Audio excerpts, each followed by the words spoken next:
This is to make sure that we for are those all coming from other places at home. To potentially bring their contacts. Listen, if somebody's got a family member from out of state and they want to come and ride it out with their family members, that's fine. But once you get here, you quarantine for 14 days and you don't go anywhere else. But we don't have during this period. People come in for a day or 2 days. It's no different than any other state's doing. It's a precaution that all states ought to do, and most states are doing. But again, we're going to continue to look at those areas each day where we can cut down on outside contacts that could come in and frustrate the sacrifices that we as Kentuckians are making. Next piece, I'm announcing that we are moving ahead with plans at the fairgrounds in Louisville, working to convert it to at least a 2,000 bed field hospital. We're going to use the National Guard to help stage that. I believe the Army Corps of Engineers is helping us out with some work too. So our goal is to be ready when the surge comes. And that doesn't mean that we wait until we don't have enough space and then try to put this together. You know, we want to learn lessons from watching other states and what they're experiencing. I want to have this set. I want to have it fully ready. I even want to be able to lock the doors to it to reopen when we need it. I want to have it ready before we need one of those single beds. And if we don't need it, hallelujah. It means that the number of people that needed hospitalization fell within our healthcare capacity with a lot of other steps that we are taking. I want to say that I appreciate our emergency management group here in Kentucky that is leading those efforts, along with the Department of Public Health that is helping out with them. Next, we have our first report on what will be our initial release of select prisoners from our state institutions. I'm going to ask our Secretary of the Cabinet, who is the top appointed official in Kentucky, Michael Brown, to come up and to address that. Okay, thank you very much. Thank you, Governor. Today, the governor signed an executive order which, as he indicated, in a is very our critical first step phase of in our war addressing against the coronavirus. It's vital that every American follows our guidelines on the 30 days to slow the spread. The sacrifices we make over the next 4 weeks will have countless American lives saved. We're going to save a lot of American lives, and we're in control of our own fate, very much so. Maintaining social distance, practicing vigorous hygiene, and staying at home are your most effective ways to win the war and to escape danger. While you're fighting this battle from home, we're working with the best scientists, doctors, and researchers anywhere in the world. We're racing to develop new ways to protect against the virus, as well as therapies, treatments, and ultimately a vaccine. And we're making a lot of progress. I think medically, a lot of progress. At the same time, we're also racing to get relief to American workers and small businesses, as you know. I want to remind small business owners across America that the Paycheck Protection Program is launching tomorrow. Nearly $350 billion in loans will be available to small businesses, including sole proprietors. These loans are up to 100% forgivable as long as employers keep paying their workers. Got to take care of your workers. Furthermore, we want Social Security beneficiaries to know that if they are typically not required to file a tax return, they don't have to file one in order to receive the direct cash payments that will soon be distributed to American citizens. The Treasury will deposit the money directly into the bank accounts. And don't forget, I will always protect your Social Security, your Medicare, and your Medicaid. We're protecting Social Security, Medicare, and Medicaid, and I always will.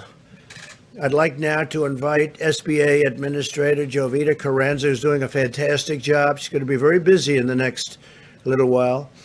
And Secretary Steve Mnuchin to say a few words about these vital initiatives, and then we'll get on to the attack of the virus itself. And please, if I might, Steve and Jovita. Thank you. Thank you, Mr. President and Mr. Vice President, Secretary Mnuchin, Ivanka Trump, and all who I have been working closely with in this effort. Small business is the backbone of the American economy, and the President has put the nation's 30 million small businesses front and center in the response effort, and we are working hard to get money to them quickly. This is an unprecedented effort by this administration to support small businesses, and we know that there will be challenges in the process. Secretary Mnuchin and I are working in tandem to ensure that feedback from our partners is being heard and implemented. The private and public sector must work closely together to ensure that small businesses and their workers across the country are put first. This administration believes wholeheartedly that if you are a small business, you are a critical part of the economic fabric of this country, and your viability is critical to the economic well-being of your employees. At SBA, we are working around the clock to support small businesses, ensuring that we are prioritizing emergency capital for small businesses that are suffering economic harm as a result of this unprecedented situation. This relief will help stabilize the small business sector by providing businesses with the financial resources they need to keep their workers employed and keep up with their day-to-day operating expenses. Today, I want to ensure that small businesses all over the country know about the Paycheck Protection Program and how they can benefit from this. Simply put, the Paycheck Protection Program is to help keep employees on payroll and small businesses open.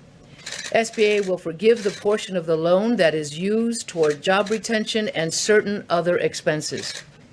We are working closely with lenders so that businesses can go directly to their local lenders. Paycheck Protection Program is in addition to substantial work that the SBA has and will continue to do to help small businesses, including providing advances on SBA disaster loans and forgiving existing SBA loan payments over the next 6 months. Additional details on these critically important programs can be found at sba.gov, and we will be updating these resources regularly. Our hearts go out to those affected by this terrible virus. Our communities around the country are stepping up, and we will get through this together. At SBA, we know that every phone call, email, or application submitted has a small business owner, their employees, and the communities they support are on the other side. Our most important objective is to allow small businesses to keep their employees on board and keep their businesses viable through this unprecedented disruption. I want to reiterate the importance of patience in this process as we work together to ensure that businesses are able to access needed credit. We will continue working around the clock as we've done with our federal and private sector partners, expanding capacity and working to make our systems as robust as possible to meet the needs. Thank you, Mr. President. Very good. Thank you. Thank you, Mr. President. Thank you, Mr. Vice President. Thank you, Jovita. Mr. President, you've made clear to us we now need to execute. We need to get money to small business and American workers, and that's what we're doing. The SBA and Treasury committed to get this program up and running tomorrow. And when Jovita says people working around the clock, we had both teams working till 4 o'clock in the morning and start working again today. We've heard feedback from lenders, community banks, regional banks, and we spent the last 24 hours making this system even easier. So this will be up and running tomorrow. I encourage all small businesses that have 500 or fewer people, please contact your lenders. Any FDIC institution will be able to do this, any credit union, existing SBA lenders, and fintech lenders.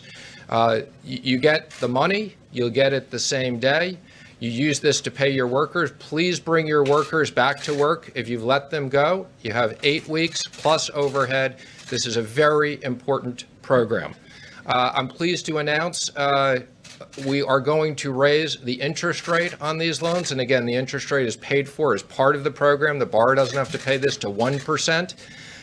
We had announced it was going to be 50 basis points. We've heard from some smaller community banks that their deposit costs, even though the government's borrowing at 3 or 4 basis points. This is on average a 90-day loan. To make this attractive for community banks, we've agreed to raise the interest rate. Again, I encourage everybody, take out the Paycheck Protection Program. I'm also pleased to report the economic impact payments. I had previously said this would take us 3 weeks. I'm pleased to report that within 2 weeks, the first payments will be direct deposit into taxpayers' accounts. And as the president said, last night, the president authorized me to say that anybody that has Social Security recipients won't need to file a new tax return, and we'll have that. If we don't have your direct deposit information, we'll be putting up a web portal so that you can put that up. It is a very large priority. The president has made clear we want to get this money quickly into your hands. I'm also pleased to report that we continue to work closely with the Federal Reserve. We're in the process of designing a new facility that we call the Main Street Lending Facility. We're also looking at facilities for state governments as well. And I'm also pleased to report the Employee Retention Credit. It's up and running. The first $10,000 of wages, you get a 50% credit. That's $5,000 per person. For everyone who's kept someone, you can immediately get that money. You can deduct it from what you owe the IRS immediately. If you don't owe us money, you'll get a refundable tax credit. So that is up and running. I'm also pleased to report we have the program up and running. We're taking applications from the airlines, from the cargo companies, and from national security companies. So thank you very much, Mr. President. Thank you, Steve. For Jovita or Steve, any questions, please? Yes. Mr. Secretary, Chase Bank sent a letter to its business clients today saying that they don't have the necessary guidance from the SBA, from the Treasury Department, to be able to accept loan applications starting tomorrow. The need is clearly enormous, but at least one major bank says they're not fully empowered yet to be able to help their Well, customers. I spoke to all the CEOs yesterday. I had a conference call with them. We got very good input from them on what they needed. As I said, people were working till 4 o'clock. I believe we just put up the Federal Register with the new guidelines for lenders. I've been assured that the banks will be in the process starting tomorrow. Now, again, it's going to take a little bit of time, but we committed that this will be available tomorrow, and I encourage all companies, go to SBA.com, go to Treasury.gov. You can see the information you need immediately. Mr. Secretary, just to follow up with the small business owners, a number of them saying that they were on that conference call and that there's a tremendous power struggle going on between the Treasury and SBA, and that it's over process and forms is what they tell me, that lenders are actually opting out because they can't make enough money to even service the loans. So how are you going to make sure these small business owners get the capital they need to survive right now? First of all, I can assure you, Jovita's here. Jovita used to work for me as the treasurer. There's no power struggle. Jovita and our team, as I said, worked together till 4 o'clock in the morning, started working at 7 o'clock again. We've made the form simpler, and I can assure you at 5 points, I've told these bankers they should take all their traders and put them in the branches. So there'll never be another opportunity to earn 5 points on a 90-day fully government guaranteed loan. And those checks right into direct deposit, IRS now saying it could take 4 to 5 months. You're saying 2 weeks. Let me be clear. I don't know where Let me be clear. I don't know where you're hearing these things. I told you this would be 3 weeks. I'm now committing to 2 weeks. We're delivering on our commitments. The IRS, which I oversee, within 2 weeks, the first money won't be in people's account. Yeah, just to follow up on it, the question is not about the first checks for folks who have direct deposit. Sounds like those will go out pretty quickly. The question is then for folks who don't have direct deposit, and there was a staff memo that was released by the House Ways and Means Committee today saying that that process could take up to 5 weeks. That takes you to mid-August. Is that how long it's going to take? That is not going to take 5 months, five. I'm sorry. Again, let me just say, when Obama sent out these checks, it took months and months and months. I am assuring the American public they need the money now. What we're going to do is, again, if we have your information, you'll get it within 2 weeks. Social Security, you'll get it very quickly after that. If we don't have your information, you'll have a simple web portal, you'll upload it. If we don't have that, we'll send you checks in the mail. How many checks can you process a week, though? How many checks can you?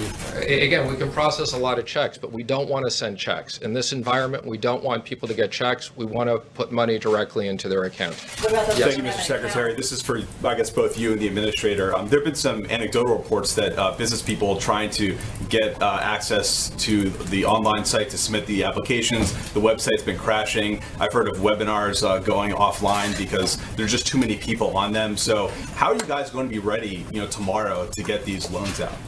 We've brought in a lot of external resources at SBA and us to make sure there's additional capacity. As I said, we heard a lot of good feedback yesterday to simplify this process. It's going to be up and running. Now, let me just be clear. That doesn't mean everybody is going to get their loan tomorrow, but the system will be up and running. We encourage people over the next week, sign up. You can go on right now. You can go on the web, see what information you need. Very simple process. Mr. Secretary, on a separate subject, have you been in touch with Leader McConnell and Speaker Pelosi about their differences right now about another stimulus package? I've spoken to the leader. I've spoken to the speaker. I've spoken to the president constantly. When the president's ready and thinks we should do the next stage, we're ready. The president's talked about the issue of infrastructure since the campaign. I think that's a big priority for him. And again, if we run out of money on the small business program, we'll be back right away to Congress to get this increased. Does the unemployment numbers today increase the urgency of doing a phase 4? Well, let me just say, we're going through something that we've never done before, where the government has shut down big parts of the economy because of health reasons. Our economy was in great shape. Our companies were in great shape. There are three ways that Americans are going to be protected. For small business, they'll get paid by their business through this program. The direct deposit. There's also enhanced unemployment. So we realize, unfortunately, there are a lot of companies that, because they aren't in business over a short period of time, again, we're working with the states on enhanced unemployment. And as soon as the medical professionals and the president give the all clear, we're going to have a ton of liquidity. We have about $6 trillion. This has never been done between us and the Fed to put into the economy to support American workers and American business. Secretary, in addition to the jobless numbers we saw today, phase 3 was signed before the social distancing guidelines were extended for another month. So what additional relief are you going to give to Americans as they stay out of work for all these extra weeks? I mean, what are you waiting for? Well, we in designing this program, we thought that we had liquidity for about 10 weeks, and that's what we've designed. And again, I think the president's been very clear. If we need to go back to Congress to support the American economy and American workers, we will be doing that. Mr. Secretary.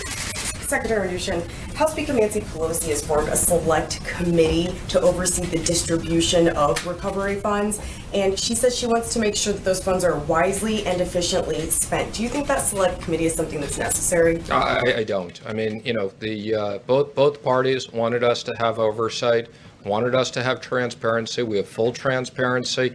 We have a oversight committee that the speaker gets to pick someone, the leader gets to pick someone. I believe there's 5 people on it. And again, that committee will review the money that we're spending. And again, we support full transparency. Taxpayers should understand how we're going to support this economy and jobs. Mr. Secretary, Senator Murkowski has asked you to consider providing loans to energy companies under the CARES Act, the Phase 3 bill. What are your thoughts on that? Would you consider providing those loans to energy companies? So thank you, and let me clarify. I have very limited ability to do direct loans out of the Treasury. I can do them for passenger airlines, cargo airlines, contractors, and national security companies. Outside of that, we work with the Federal Reserve to create broad-based lending facilities, which we will do. So our expectation is the energy companies, like all our other companies, will be able to participate in broad-based facilities, whether it's the corporate facility or whether it's the Main Street facility, but not direct lending out of the Treasury. A question for clarity about the direct payments to Americans. For those folks who don't have bank accounts, who don't have direct deposit information on file with the IRS, how long would they have to wait for their check? Well, for people who don't have direct deposit, again, we'll have an easy way they put it up. We can, on a rolling basis, I think, within a couple of days when they give it to us, we'll send the money out. We do realize there are people who are underbanked. And again, we're working with all the digital companies, prepaid debit cards. We're working with all of them to make sure we have a process that every American gets their money quickly. This money does people no good if it shows up in 4 months, and we will deliver on that So promise. quickly is a matter of weeks then, perhaps, not months. Quickly is a matter of weeks and not months. That's correct. Would you consider In a the back. moratorium on Go ahead. Mr. Secretary, one area where you can make direct loans is to the airlines. How much do you expect that the Treasury Department and the federal government will be involved in overseeing the operations of airlines as it pertains to which routes get cut back, how much they operate, what they do about their employees, and the like? So there are very strict requirements that's built into the bill. Again, this was a bipartisan requirement. One, anything we do with the airlines, they have to maintain substantially all of their employees. So again, any money that we provide them will go to pay their employees. We're going to be working with the Secretary of Transportation. There are requirements to maintain certain routes. So again, we have a very clear process. We've hired 3 outside advisors, will be financial advisors, and 3 law firms. Will be releasing that information shortly. And I want to thank them. They're all working for basically very, very little money. They couldn't work for free, so they've agreed to basically work for what they would sign up to work for charitable organizations. So again, no big fees to bankers. We got a great team of 3 lawyers and 3 financial advisors that will assist us. Mr. Secretary, just to follow up on that, will you give us a list of the names of those people who are advising you when you release the information? Of course we will. We'll give you the names as well as the contracts. So again, Names right now other than BlackRock? so again, I'm happy to announce it. We have the PJT Partners, okay, is going to do the passenger airlines. Moelis and Company is going to do the cargo and contractors, and Perella Weinberg will handle the national security. And there'll be 3 law firms, which we'll announce shortly, that will be working in each one of those sectors. And again, let me just be clear. We need to get this done quickly. The airlines need money. We're going to work very closely with the Department of Transportation and get this done quickly. We've actually already received contracts from a lot of the people. Again, there's guidance up on the web. Full transparency, we've asked for applications. Secretary, on the airline issue again, Speaker Pelosi and others have said that the government taking stakes in those airlines should not be a condition for the federal government to provide payroll support specifically. What's your response to that? I spoke to the Speaker last night about that. This was something that was highly negotiated between the Republicans and the Democrats. The president was personally involved in this. He was on the phone with us many times. Mitch McConnell, Mark Meadows, senators on both sides. There is a specific line in the bill that says that the secretary, meaning me, will determine proper compensation. So this is not a bailout for the airlines. And I will be working, once we get our advice from our financial advisors, we get the applications from the airlines, I'll be working very closely with the president, and we'll make sure that we strike the right balance, not a bailout. Taxpayers get compensated, but these airlines, these are national security issues. We want to keep our airlines intact. Mr. Secretary, just more broadly, perhaps for the administrator, if not for you as well, some small businesses, restaurant owners, for example, are finding that laying off their employees so that they can start collecting unemployment is better both for them as business owners and for their workers. What incentives do they have right now to keep their employees on the payroll if no one's coming into their restaurants? Well, the incentive that you have, and we want American business to be kept intact. The incentive is these are loans that turn into grants. So if you're a business owner and you're a restaurant, you can hire your people back. You get money for their medical. You keep them on the medical plan. You get money for your rent. You get money for your electricity. So you're motivated. We want you to have a business that you can reopen quickly when it's appropriate. So this doesn't cost the business owners anything. When people talk about, I can't imagine any American worker who had a job, is offered to keep their job, isn't going to want to have it. And let me just be clear, we've also talked about this unemployment issue. You can only get unemployment if you don't have a job. So unemployment is intended for those people that are some of the mid-size or larger businesses, and we're very sympathetic to this, that these companies can't afford. And for those people, the enhanced unemployment will be a significant benefit. But we want to make sure 50% of the American workforce is small businesses under 500 people. The president, the vice president, the administrator, and I want to make sure this part of the economy is ready and intact when we're ready to reopen. Question for the administrator, if I may. Is there a certain category of small businesses that you're most concerned about? Restaurants, hair salons, things like that? That's a great question. We're concerned about every small business. There's 30 million small businesses that we're really focused on, and we're working feverishly to make sure that we can provide the available funds to them as quickly as possible. So it's 30 million small businesses, and the other businesses are being dealt with the PPP, with the Paycheck Protection. There was also the disaster, what we call it, the injury or economic injury disaster loan. And then there was an advance associated with that particular program as well. So to answer your question, we're concerned about all businesses. And as the Secretary indicated, we're looking at employees being ready, not lost in this process. We want businesses to stay intact because they represent half the GDP. So if we spend $1 trillion to support 10 trillion or 11 trillion, I think that's a significant investment, and that's what we're focused on. Is there a certain segment that you think is particularly vulnerable? Hang on, I just want to make one comment for explanation because I want to make sure everybody out there understands this. If you're an independent contractor, if you're a sole proprietor, you're eligible for this as well. Now, that program won't be up and running until next week. But again, this is a very broad definition of small business. So if you're an independent plumber, if you're an independent contractor, you're covered under this program. Slightly more complicated. You have to come into your bank and give them more information. But starting next week, that part of the program will be up and running. Also, charities. Charities as well, very important. The Vice President and President make sure that we covered small charities in this. Does that include churches and religious nonprofits? It does, although there are some technical issues, but yes, it does include faith organizations. Is that under that's under the SBA program? This is under the PPP, yes, the new SBA program, they are covered. Okay. Thank you all. Thank you, everybody. Thank you, Julia. Thank you, Steve. Good job. Thank you. Okay, so that begins right away, and they start handing out checks, and a lot of people are going to have their businesses built back up quickly, I hope. And we'll see. Complicated, big, small business is actually big business. So I thank them both. And please, good. We have some great gentlemen. Let me see. Great gentlemen. That's correct. Thank you very much. Today, my administration is also issuing new guidelines to protect elderly Americans who remain the most vulnerable. By now, nursing homes should have suspended the entry of all medically unnecessary personnel.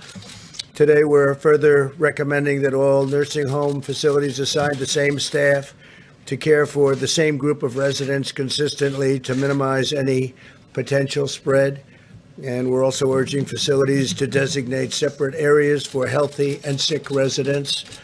And this is a practice that we probably will be recommending into the future long after the enemy is gone, this particular enemy is gone. We're also making every effort to provide relief to our great veterans. We take very good care of our veterans. At my direction, Secretary Wilkie will use any authority at his disposal to extend deadlines for benefits and to postpone debt collections. We're now conducting well over 100,000 coronavirus tests per day. It's over 100,000 tests a day. And these are accurate tests, and they're moving rapidly, which is more than any other country in the world, both in terms of the raw number and also on a per capita basis, the most. The FDA has also authorized the first coronavirus antibody test developed by Cellex, a key step that will help identify people who have recovered and to understand their immune response and their immune system. Moments ago, I directed Secretary Azar and Acting Secretary Wolf to use any and all available authority under the Defense Production Act to ensure that domestic manufacturers have the supplies they need to produce ventilators for patients with severe cases of COVID-19. You know what that is, right? Become a very famous term. COVID, COVID. This action will help General Electric, Hill-Rom, Medtronic, ResMed, Royal Philips, and Vyaire Medical overcome obstacles in the supply chain that threaten the rapid production of ventilators. We have over 100,000 being built right now or soon to be started. We anticipate issuing more orders under the Defense Production Act in the very near future, in addition to the one that I've just signed against 3M for face masks. We just signed a element of the act against 3M, and hopefully they'll be able to do what they are supposed to do. Just spoke to Mary Barra of General Motors, and she said they're very soon going to be ready to start production of the ventilators. They have a lot of ventilators that they've committed to build, and they'll be starting very, very quickly. FEMA continues to deliver resources to areas most affected by the virus, including New York. On top of the 3,000 beds we're already providing to the Javits Center, the Department of Defense is adding another 48 ICU beds. Governor Cuomo has asked that this facility go, and it's a big, beautiful facility, it be converted to a COVID hospital. And we hadn't done that yet. We hadn't thought in terms of doing that, but their real demand is for that. And we had meetings on it with the task force. We had meetings with the military. And I've decided to say, yes, I'm going to do that, that I will be signing and agreeing to a yes answer, so that we will be doing that. And also we will be staffing it. So the federal government is doing a lot of things that wasn't anticipated that it do. This is a 2,500 and or 2,900 can easily be set up hospital built in Javits Center. And so we're going to be converting that to a COVID-19 hospital. And it's going to be staffed by the military and by the federal government.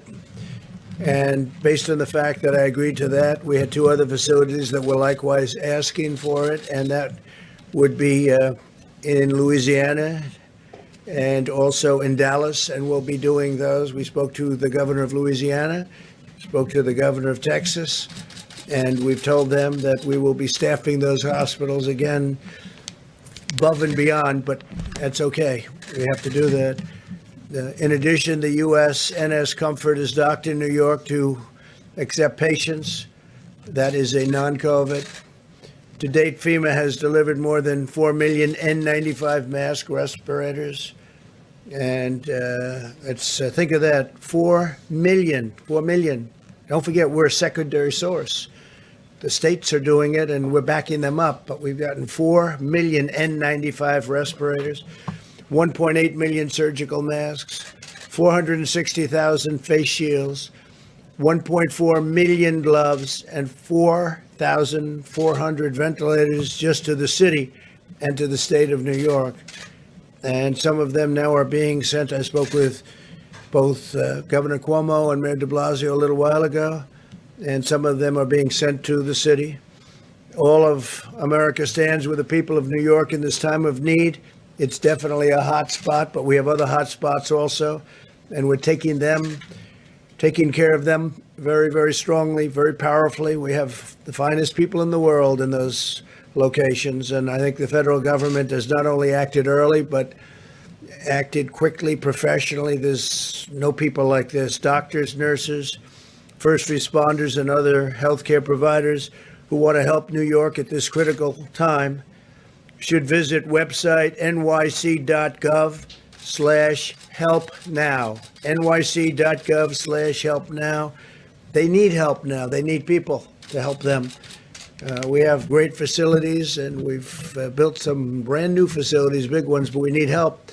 We need help for professional people. So if you're in an area that isn't so affected and you're a doctor, a nurse, a healthcare worker, please get to that website, and we would really appreciate your help. New York City needs it.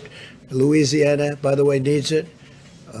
Michigan needs it. Whatever you can do, those are very strong hotspots. They need help. In recent weeks, as the virus has spread and economic hardship has followed, we have seen Americans unite with incredible selflessness and compassion. I want to remind everyone here in our nation's capital, especially in Congress, that this is not the time for politics, endless partisan investigations. Here we go again. Have already done extraordinary damage to our country in recent years. You see what happens. It's witch hunt after witch hunt after witch hunt. And in the end, the people doing the witch hunt have been losing, and they've been losing by a lot. And it's not any time for witch hunts. It's time to get this enemy defeated. Conducting these partisan investigations in the middle of a pandemic is a really big waste of vital resources, time, attention, and we want to fight for American lives, not waste time and build up my poll numbers, because that's all they're doing, because everyone knows it's ridiculous. So we want to focus on the people of this country, even the people of the world. We're going to be able to help them, because right now, as an example, we're building so many ventilators, very, very hard to build, but we're building thousands of them. And a lot of them will be coming at a time when we won't need them as badly, because it takes time, very complex, very expensive, and we'll be able to help outside of our country. We think we'll be able to help. That's something that you cannot easily produce. As citizens, we're linked together by the shared bonds of national love, loyalty, and affection. There's no earthly force more powerful than the patriotic pride that stirs in our hearts, and that is so true. It's incredible the job that everybody's been doing, everybody. They don't sleep, they don't go to bed, sometimes they get nothing. Said to somebody recently on the task force, how many hours sleep have you gotten over the last couple of days? The answer was none. In one Massachusetts neighborhood, citizens come out of their homes each night at 8 o'clock from their porches and they sing God Bless America. Others have joined in, spreading from house to house, down one street up to the next, until their little town with a spirit of patriotism and reminding all Americans that we're all in this together. We'll fight together and we will win together. We're going to win this. Now, what I'd like to do is I'm going to step out. We have a meeting on this subject, and I'm going to step out just for a few moments. I'll be right back. We'll answer some questions. But you have some very hardworking people who have done an incredible job, led by Vice President Mike Pence, head of the task force. And then Jared Kushner is going to say a few words, and Admiral Polovchek, Peter Navarro, Dr. Birx, and myself. I'll be right back. So I'll see you in a little while. I did take a test. It just came out. This is from the White House physician. You may have it. Just came out. I just took it this morning. And I took it. It took me literally a minute to take it. And it took me, I guess it was 14 or 15 minutes. I went to work. I didn't wait for it, but he said it took 14 minutes or something to come up with a conclusion. And it said the president tested negative for COVID-19. So that's the second one. I think I took it really out of curiosity to see how quickly it worked and fast it worked, and it's a lot easier. I've done them both. And the second one is much more pleasant, Jeff. I can tell you that. Much more pleasant. So I'll be back in a little while. And Mike, please take over. Thank you. Thank you all very much. I'll be right back. Thank you, Mr. President. The White House Coronavirus Task Force met today, but earlier in the day, the President convened all the key elements of our supply chain team in the Oval Office for an update on the progress that we have been making, working literally around the clock to make sure that our healthcare workers, the people on the front lines, have the personal protective equipment and also the ventilators to be able to meet this moment. And today you're going to hear from the people that are literally working each and every day to make that happen. Dr. Deborah Birx is also with us. She'll reflect in a few moments on the progress that we're making, analyzing the data. Each and every day we're looking county by county, state by state, consulting with governors and local health officials.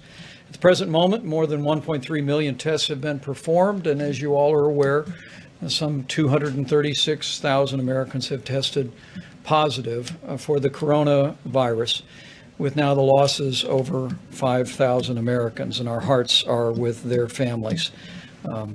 Beyond that, we have been focusing not just on ensuring the testing is occurring, but that the supplies are flowing. As the president just announced, he made a decision today to deploy thousands of N95 masks directly to New York City's public hospitals, and our team will speak about that in just a moment. And also, the president took the unprecedented step to direct the Department of Defense to use military healthcare personnel to operate all COVID facilities at the Javits Center in New York, at the Convention Center in New Orleans, and at the Convention Center in Dallas. We informed each of the governors of those states today that at their request, we were making those military medical personnel available to operate in all COVID facility. But we would emphasize to people in that community who believe you've been impacted or have contracted the coronavirus, contact your local healthcare provider. We anticipate in the New York area that your local healthcare provider will make the decision whether you are transferred to the Javits Center. And in all cases, simply look to the guidance of your local governors about how best to receive the care that every American is entitled to have.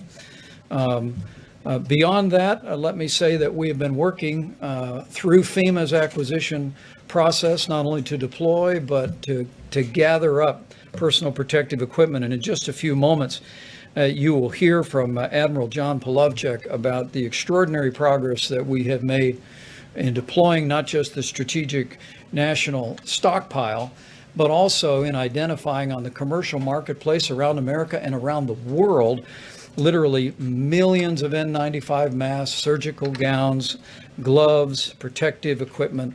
And at this point, we've distributed some 7,600 ventilators. And you'll hear today specifically about the states that have received those ventilators.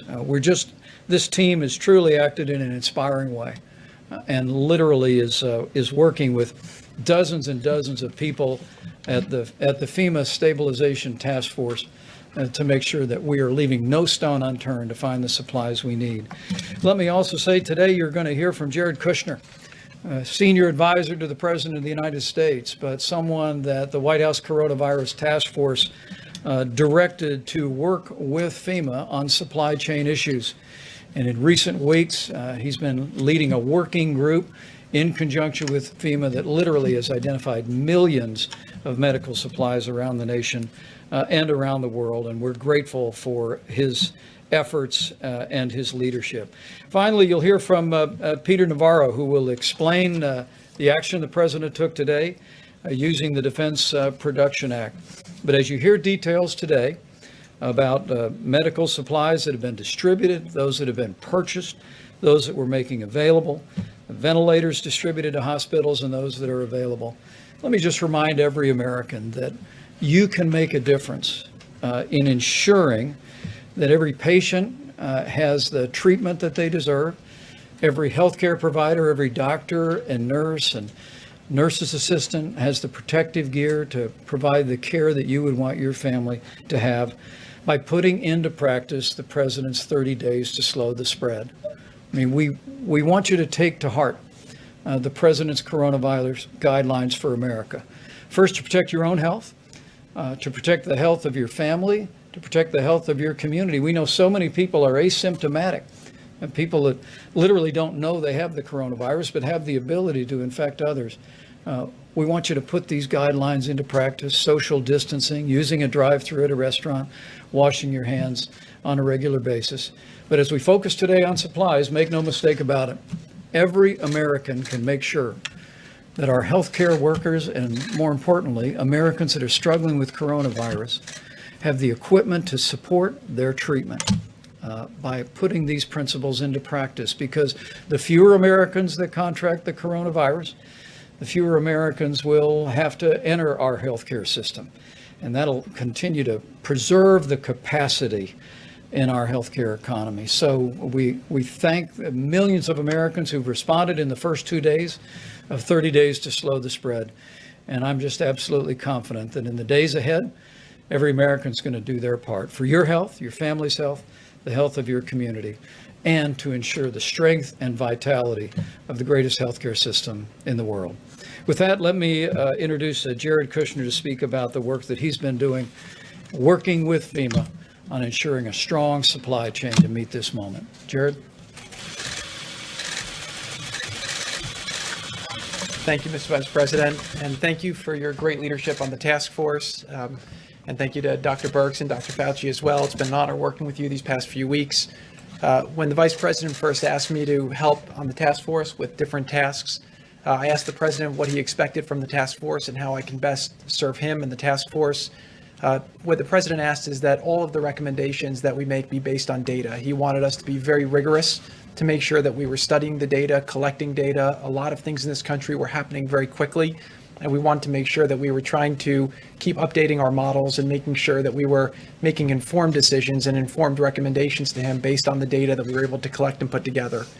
The President wanted to make sure that we had the best people doing the best jobs and making sure that we had the right people focused on all of the things that needed to happen to make sure that we can deliver in these unusual times for the American people.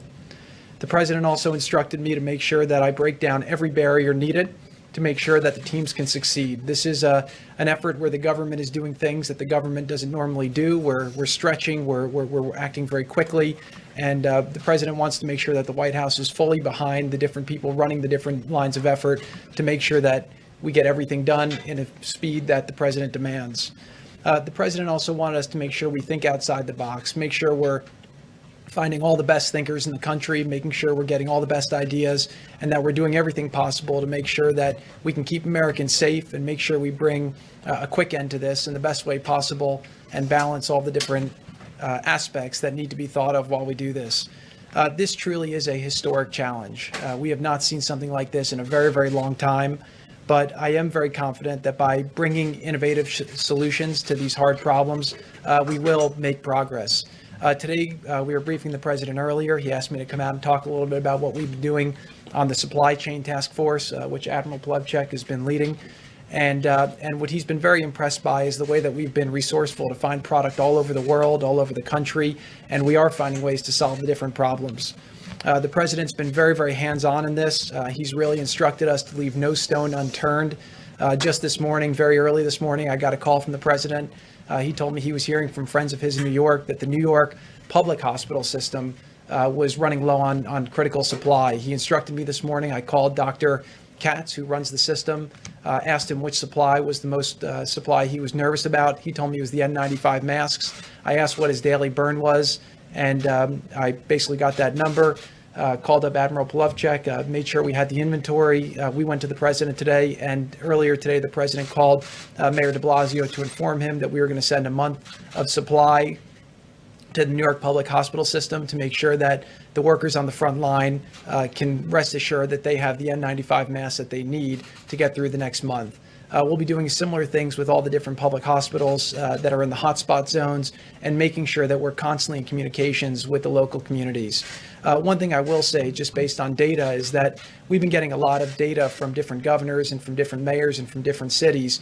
One thing I've seen FEMA do very, very well over the last week or so is now we're getting real-time data from a lot of cities, people who have requests for different products and supplies. A lot of them are doing it based on projections, which are not the realistic projections. The projections change every day as we see the cases, as we see the impacts of the Stop the Spread effort that this task force recommended and the President has been pushing forward. So I do think that we'll see that hopefully there'll be impact of that. And the task force has been working very hard through the FEMA group with Admiral Plavchek to make sure that we're getting the supplies to people before they run out and making sure that we're doing it in a proper way. I'd like to just introduce Admiral Plavchek, who before coming to this, I guess still is, he's the Vice Director for Logistics for the Joint Staff. I got a call from one of the senators saying, well, why don't you put a great military person in charge of the logistics and the supply chain and the Defense Production Act? And I said, well, the President already did that. This is the best man that we have in the country for supplies and logistics. He joined the task force 13 days ago over at FEMA. And he's built a team really at the direction of the Vice President that includes people from FEMA, OMB, the FDA, HHS, the White House, and from everywhere else. And what they've done over the last 13 days has been really extraordinary. We've done things that the government has never done before, quicker than they've ever done it before. And what we're seeing now is we found a lot of supplies in the country. We've been distributing them where we anticipate there will be needs, and also trying to make sure that we're hitting places where there are needs. So I can tell you the people in the task force, they're working day and night. You've got a lot of people in the government. We recognize the challenge that America faces right now. We know what a lot of the people on the front lines are facing, the fear that they have, that they won't have the supplies they need. And our goal is to work as hard as we can to make sure that we don't let them down. So I just want to thank everybody. And with that, I'll introduce Admiral Plavchek, who's doing an amazing job. Thank you, Mr. Kushner, Mr. Vice President.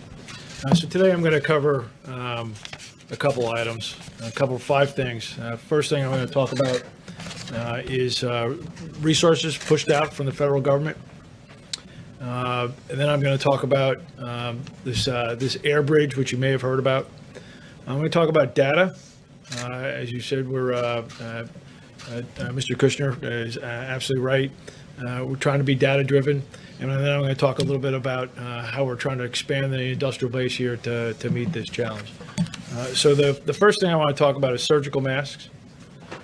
So you've quickly stated numbers here. So these, I'm about to go through several different slides to give you just scale and magnitude of federal resources that have been applied at the problem. So 27.1 million surgical masks pushed out to state governments. For N95 masks, 19.5 million N95 masks.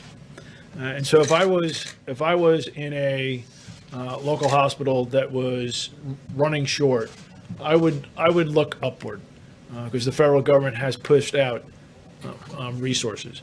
So for protective gloves, 22.4 million pairs of protective gloves. For face shields, 5.2 million face shields.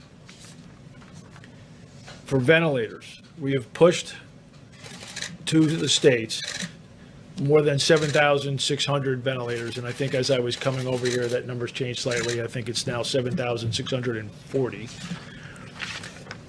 given to these states, to the predominantly these states. So we wanted you to have some numbers. Now, as we've indicated, we had ventilators in the national stockpile. We pushed ventilators out. We're holding ventilators to put to the point of need, but we're also buying ventilators, asking the industrial base who produces approximately, prior to COVID, approximately 30,000 ventilators a year. We are going to, over the next several months, by the end of June, work to acquire 100,000. And so one of the tools that we're going to, I can anticipate needing, we've already executed, is all of those vendors that we're buying them from potentially will need help in their supply chains with their suppliers. We might rate orders, we might help them get ahead of others in that endeavor. So I think Mr. Navarro is going to talk a little bit more of that later. So let me talk about the air bridge. So it normally takes approximately 37 days to get from overseas, get product, load it, get it to the United States, and distribute it. That's about 37 days. So to prime the pump, so to speak, we have lined on an air bridge to get product here faster, working with our major suppliers as they work to fill orders to get more to healthcare workers now. We are working to align transportation to product. Now, one of the things we're also doing is the team that works for me are scouring the globe and finding pockets of personal protective equipment that might not otherwise be in the U.S. hospital supply chain. That is also going on these flights. 6 completed and a number scheduled. 28 flights scheduled here in the near future. We're working towards, some days we'll have 1 flight, some days there might be 2 flights, multiple flights over the next coming days. These 28 are, as far as I can see, out to a couple of weeks. Then again, matching product, 2 flights to create volume in the supply chain here faster than the 37 days. I'm just going to leave that up as I talk about a few other items. So let's talk about New York City and the public health hospitals. I believe they're called New York City Health and Hospitals. President directed, as I speak, there are pallets being formed, truck being loaded. I gave an address in New York City here an hour or 2 ago, and one of our distributors is making that happen, and that delivery will happen tomorrow.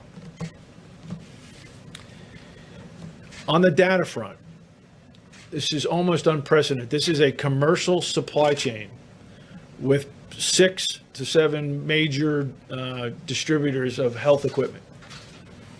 We brought them all in, and we said we need to make informed decisions, and we are going to help make informed allocation decisions. So within the matter of days, feeding from their business systems, their enterprise resource-like systems, I brought on board a tool, a supply chain tower, that the DoD was using to manage a supply chain for a very complex weapon system. Their data goes into a data lake. We have a tool to be able to use their data and see it. I can tell what product is coming in, what their orders are, what they're filling, what they're not filling, and see the volume in the supply chain and understand what they're doing down to the county level. We're working to get it potentially down to the hospital level. So this 200 and some odd N95 respirators, we took a look in there in the supply chain, and we said we have the volume to go do that. I called the distributor, and they're making that happen. We anticipate, as the hotspots around the country, we anticipate these vendors at our direction helping them allocate product to the right place at the right time. So if I talk finally about expanding the industrial base. So the vice president was at Walmart the other day, who told him, I want to get in this game. How do I do that? So I got the call. We provided them specifications. And Walmart is going to use their suppliers to cut fabric, make gowns, sew product. But that's not always the case. We have lots of folks that want to help. I believe you will see in the coming days the use of the Defense Production Act in creative ways to help people that are not doing this today to do it. We have essentially leads. The number yesterday was 210.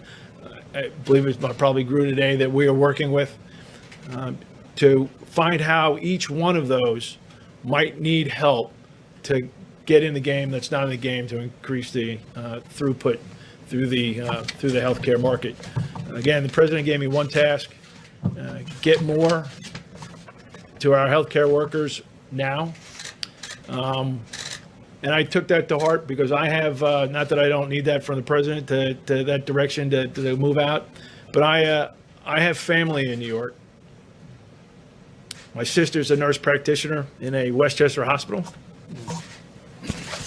and my niece is a nurse on a Long Island hospital.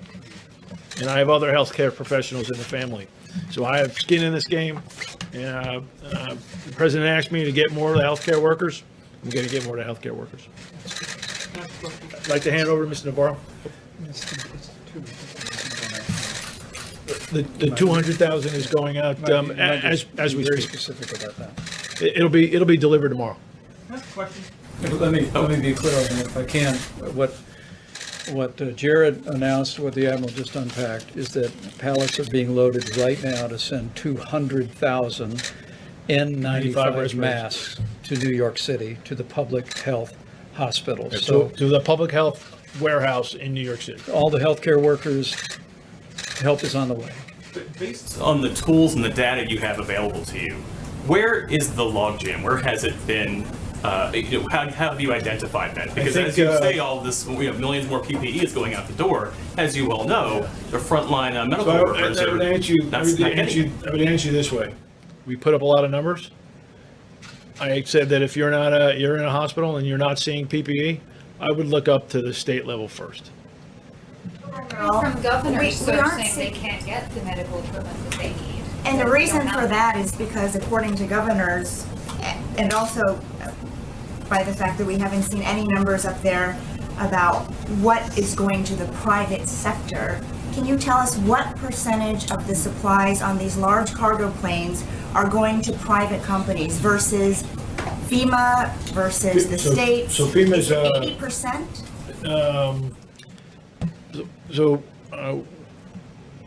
This product that we're moving is primarily commercial product that would enter the commercial system and be distributed through financial business transactions between hospitals and these distributors. So just to clarify, that explains why states say they're bidding like they're on eBay, because the supplies are going to the private sector and then they have to go there to get the supplies. That's normally how things work, right? So I'm not here to disrupt a supply chain. So look, these 6 distributors, 6, 7, they have 600 to 700 warehouses. They have trucks to go to the hospital door every day. We're bringing product in. They're filling orders for hospitals, nursing homes, like normal. I'm putting volume into that system. I would say that we have the data now. So we put together this data element over the last, 13 days. Get the people in, look at the problem, build this. I am now seeing truth about what's in the supply chain, and I would say that there's been some abnormal behavior. Okay? Yes, thank you, Admiral. House Oversight Committee Democrats say that FEMA officials told them that the ventilators that the government has ordered won't be ready until June, which is well after the expected peak. Will the Defense Production Act memo signed today do anything to speed that up? Yes, I will. Mr. Navarro will talk about that. We're online to receive several thousand ventilators in the month of April and several thousand more ventilators in the month of May, ramping up to a big number in June. Again, going from an industry that produces about 30,000 annual to a very big number.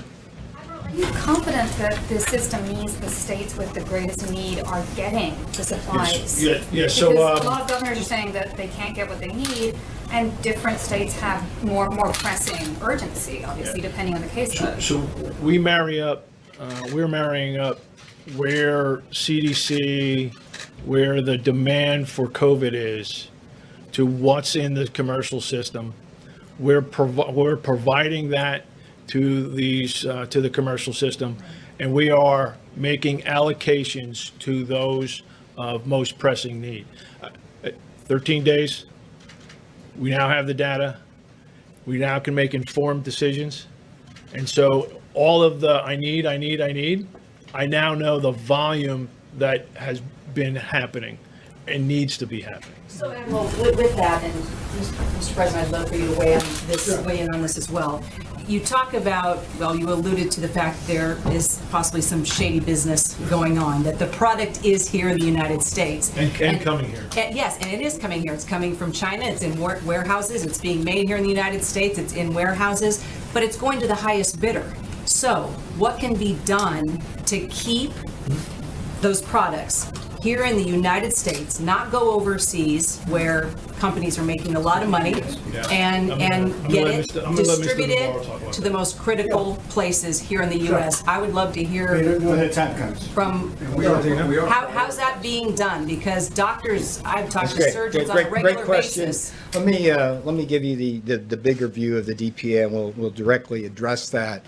What we have essentially is a nation at war. We have a wartime president standing behind me. The Defense Production Act is one of the most powerful weapons this administration can use to fight the invisible enemy of the virus. When I spoke with you last week, I explained the 3 points of the compass DPA can be used to hit. The first one is mobilization of the industrial base. This can involve things like repurposing from, say, a distiller like Pernod Ricard, from liquor to hand sanitizer. It can also involve expansion of production, which is having Honeywell, which makes N95 masks, open a new factory in Smithfield, Rhode Island. With respect to the second point of the compass, allocation of resources, we have 2 issues there. If you look at the manufacturer itself, what you want to make sure is that the supply chain, which can go 7 tiers deep, has enough components in that supply chain so we can actually make what we need. And then once it's made, you also want to make sure that it goes to the right people. And then the third point of the compass, which addresses what you're talking about, is basically bust them, I call it, hoarding of critical or threatened materials. So let me walk through what the president did today in terms of a strong action, what we've done, the DPA across those 3 points. The first order President Trump signed was vigorous, swift. It was the GM order, which directed GM to make ventilators in Kokomo, Indiana in Trump time, which is to say as fast as possible. As the president mentioned, he spoke to Mary Barra today, the CEO of GM. That is moving forward at the same time as the Ford project is moving forward in Rawsonville, Michigan. And I've issued a challenge to those 2 companies, a la Ford versus Ferrari. This is Ford versus GM. Let's see who gets those ventilators out first. Now, the second point of the compass, which these 2 orders address today, is this allocation of resource issues. The ventilator companies themselves expressed concern that in this rush to build ventilators, there would be pressure on that supply chain. So what they requested that we do and the president do is to use the DPA to give this gentleman here, is one of the strongest gentlemen in the world in terms of applying things, is to give him the ability to prioritize that supply chain for those ventilator manufacturers. And he will do things like give them what's called a DO rating in the defense procurement, which will allow them to get what they need. Now, the second order, which the president signed today, has to do with the other part of the equation, which is once they make the stuff, okay, where does it go to the right folks? And this is a 3M order. And to be frank, over the last several days, we've had some issues making sure that all of the production that 3M does around the world, enough of it is coming back here to the right places. So what's going to happen with the signing of that order in Trump time is we're going to resolve that issue with 3M probably by tomorrow close of business, because we can't afford to lose days or hours, even minutes in this crisis. Now, the third part of the compass, this third point there, this gets to the hoarding issue. The president stood up here with he's the commander in chief.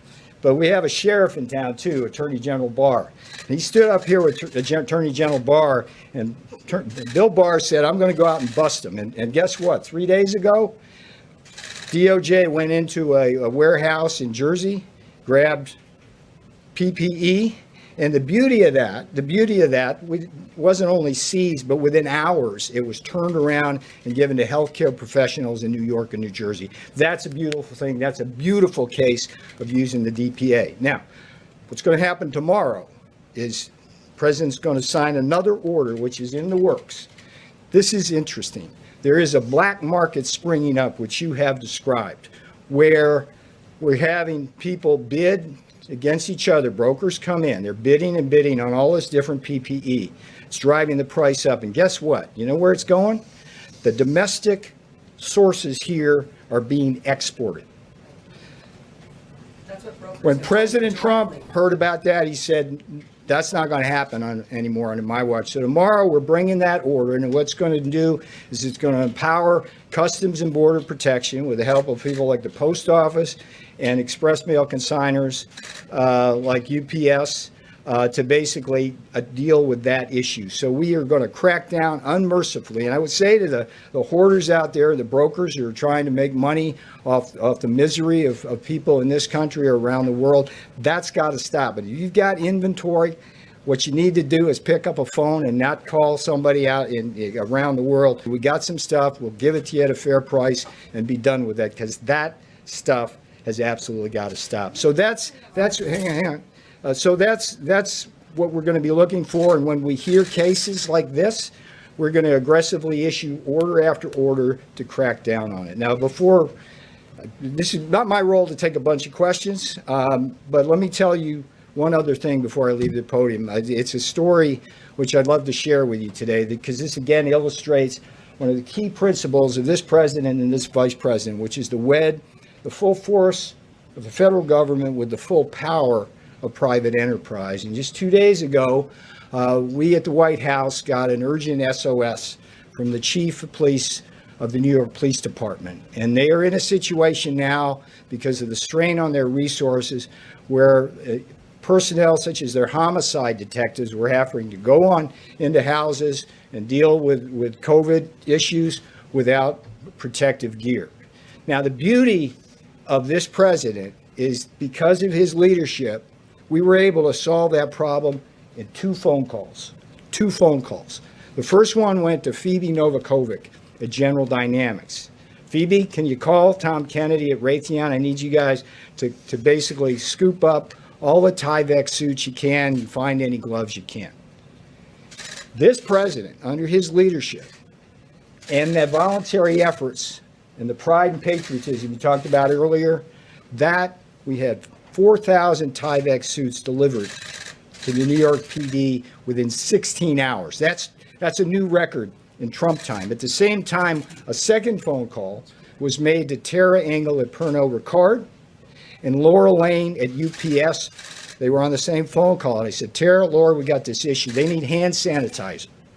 Literally, within 2 hours, we had 50-gallon drums, 6,000 gallons of hand sanitizer on a UPS truck heading up to the NYPD, and it probably arrived today with a promise from Pernod that they will continue to supply the NYPD throughout the course of this crisis. So this is a beautiful thing that America is rallying to. We are becoming a stronger, more united nation, and I couldn't be more proud of this president, this administration.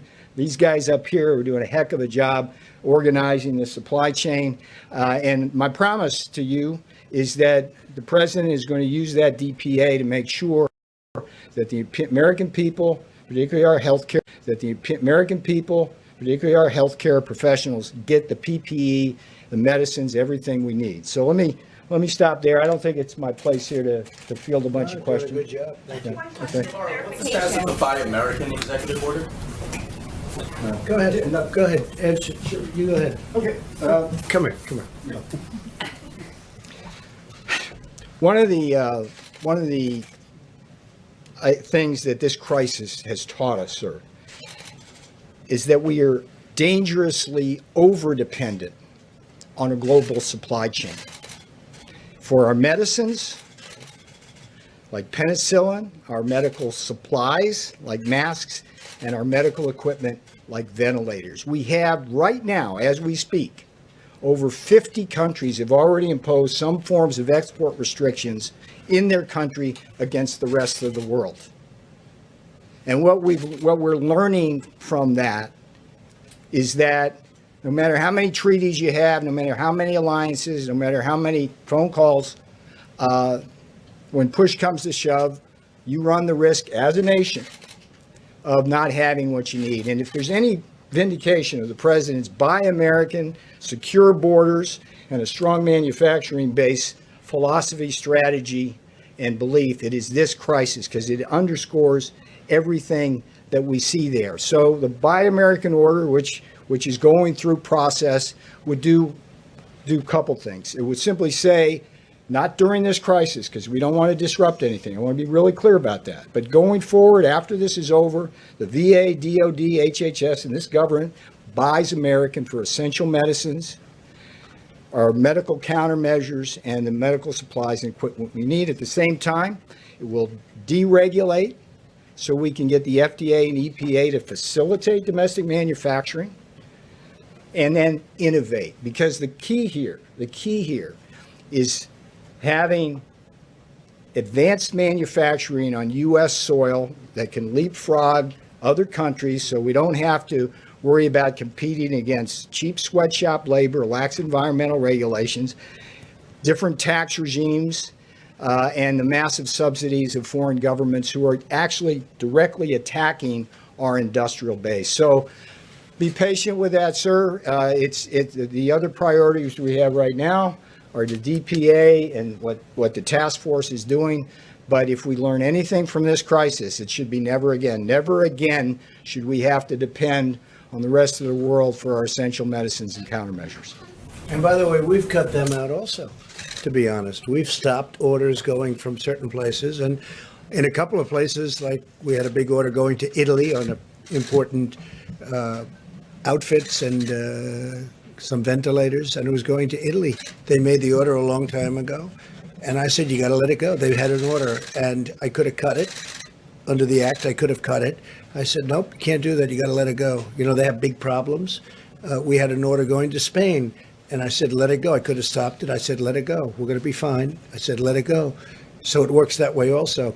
One other thing as to your question, oftentimes, and we've told this to the governors, Mike, we've been very strong on this, if you think there's bidding between federal government and state, let us know and we'll drop out immediately, or you drop out and we lower the price. Against each other. No, if we're bidding against each other, I said, find out who it is. And usually they know, everyone knows. And we're notified, and we get notified, and we'll either drop out or they'll drop out. But we have another problem. There are 151 countries out there beyond the states. There are 151 countries that have this problem, and they're ordering too. It's really a mess. Now, in a little while, the hardest thing to get are the ventilators because they're, it takes a while to build them. And we have thousands of them being built right now. In a little while, they'll be worth about $5. But right now, they're very valuable. And we're going to have a lot of them being shipped. In fact, that's why General Motors called up before Mary. That's why others called up 2 days ago. They called up that they're all in production. And they're starting to arrive in a week and a half, but there'll be a time when we're going to build stockpiles. By the way, the states should have been building their stockpile. We have almost 10,000 in our stockpile, and we've been building it, and we've been supplying it. But the states should be building. We're a backup. We're not an ordering clerk. We're a backup. And we've done an unbelievable job. Like, for instance, who ever heard of a governor calling up, sir, can you build us a hospital of 2,500 rooms? And we built it. Can you build us 4 medical centers? We built it. Can you deliver a hospital ship with 1,000 rooms? And we did it. And we did it in Los Angeles too. We've done an unbelievable job. These people, and thousands of people behind them. But we're a backup. Ideally, those hospitals would have had all this equipment. Ideally, those states should have had all this equipment, and I think they will the next time. You heard the case where thousands of ventilators could have been had at a very inexpensive price 3 years ago. And a certain state decided not to exercise that right because they wanted to build a road or they wanted to build something else because it's big money. You're talking about, I think it was $1 billion, but you're talking about a lot of money for something that may never happen. Because normally on a ventilator, other than a pandemic or an epidemic, you wouldn't need anything like this. Hospitals have 3 ventilators, big hospitals, and they get by with it. And now they want thousands. I mean, they want thousands of ventilators. You call up a governor and they'll say, sir, could you send us 40,000 ventilators? Nobody has ever heard of a thing like this. So they've done some job. Let me just tell you, when Secretary Mnuchin spoke, they want you to call not .com, but SBA.gov. Okay, for the application and for information. Okay, so it's SBA, small business, SBA.gov. .gov, okay? If you don't mind. Yeah, let's go, please. Thank you, sir. Thank you, Mr. President. I want to follow up from a question yesterday regarding your administration's denial of the expansion of Obamacare's special enrollment period in the wake of this pandemic. In your own words, VP Pence gave a 5-minute non-answer, but people facing this pandemic illness and even worse, most experts say that having health care is critical to our nation's health and financial well-being. Can you assure Americans tonight that you will reopen Obamacare marketplace so that they can be covered in this time of combined health we're doing and better than that. financial Yeah, crisis? no, I understand the question, and we're doing better than that. We're going to try and get a cash payment to the people, and we're working out the mechanics of that with legislature. So we're going to try and get them a cash payment because just opening it up doesn't help as much. So we're going to work it out. So we're going to try and get for that certain group of people, it's a certain group of people, a cash payment. Go ahead. I really want to ask you about masks, but I also just wanted to follow up on a couple of hanging threads there. Just the question earlier about the bidding. What happens though when states are bidding against each other on those markets? Well, they have that, and they have to work that out. What they should do is they should have, long before this pandemic arrived, they should have been on the open market just buying. There was no competition. You could have made a great price. The states have to stock up. It's like one of those things. They waited. They didn't want to spend the money because they thought this would never happen. And their shelves, in some cases, were bare. And by the way, in some cases, they weren't. They were beautifully serviced. They did a good job. But in some cases, their shelves were bare. So the best thing they can do is when times become normalized, and they will, hopefully soon. And actually, you're going to have a lot of excess material because so much is being done right now in terms of protective gear, protective outfits. A lot's being done. It's going to be, within 6 months, it's going to be sold for the right price. They got to stack up for the next time. But we are doing that, and the Admiral has done a fantastic job. Senator Schumer wrote a letter today, and he says, you should put a military man in charge. I said, well, Chuck, if you knew a little bit more, we have one of the most highly respected people in the military, the Admiral. This is what he does, too, very professionally, and he's in charge. But Chuck didn't know that. Okay, Jeff, please. Mr. President, you tweeted this morning about your call with Saudi Arabia's MBS. We've had some people say that the figures that you cited between 10 million and 15 million barrels per day is not what they're agreeing to. Can you be more specific about what? I don't know what they're agreeing to. I think they might agree to more than that. Look, Russia. Did he tell you that, sir? Russia, yeah, he did say that actually. Russia talked about 10 million barrels. Russia and Saudi Arabia are fighting over this, and as everybody knows, it's really killing an industry, hurting Russia badly, hurting Saudi Arabia badly. I said, this is an easy one. It should be an easy one, and it may be 10, and it may be more than that. I was actually told it may be 10. As I told somebody before, it may be 10, and it may be more than that. Maybe it's 15. Maybe it goes up to 15, could be as high as 15. And, there's a tremendous oversupply right now. That industry was oversupplied before the virus. And when the virus came along, they lost 35-40% of the world. And there's an unbelievable, you can't get a ship now. Every ship is loaded to the gills, sitting out someplace in the ocean. They're storage tanks. They're not even ships, they're storage tanks. So it would be great for Russia. It would be great for Saudi Arabia. I hope they make that deal, but that's what they told me. They said I think it'll be hopefully soon. I think hopefully they'll announce something soon. Now, can a deal be broken? Can something happen where it doesn't happen? I guess there's another alternative, but I'd rather not see that other alternative. I hope they can make a deal. I think they both want to make a deal, and they're both smart. They love their countries. They want to make a deal. It's good, but it's also good for the world if they do, because you save an industry. Yeah, please. Go ahead. Go ahead, in the back. What do you mean by cash payments? I'm going to let Mike, because we went over this very specifically, and I'll let you talk about it, Mike, because you responded last time. Right. Thank you, Mr. President. As I said yesterday, the President's put a priority on ensuring that no American has to worry about the cost of coronavirus testing, and we've been working every day to make sure that Americans don't have to worry about the cost of treatment. And at this point, the White House Coronavirus Task Force is working on a proposal for the President to use some of the $100 billion that we're making available to hospitals to compensate the hospitals directly for any coronavirus treatment that they provide to uninsured Americans. We're working out the details of that. The president will make a final decision tomorrow. We expect an announcement, but the president's made it very clear. We don't want any American to worry about the cost of getting a test or the cost of getting treatment. And we've expanded coverage through Medicaid. We've expanded coverage through Medicare. Health insurance companies around the country, including Blue Cross, just today announced that all of their members will be waiving all co-payments on coronavirus treatment. Before those some 30-odd million uninsured Americans, the president has directed the coronavirus task force to find a way to make sure that they know we will find a way to pay for your coronavirus treatment, and the president will be addressing that and announcing that tomorrow. Mr. President, a point of clarification and then a follow-up question. Yesterday you said that you spoke to Florida Governor Ron DeSantis before he issued his stay-at-home order. Did you advise him to issue that order? No, but I talked to him about it. And he wants to do what's right for the people of Florida. He's been a great governor. You could see that just by his popularity, which is extraordinary. We're proud of him. He's done a fantastic job, and he made the decision.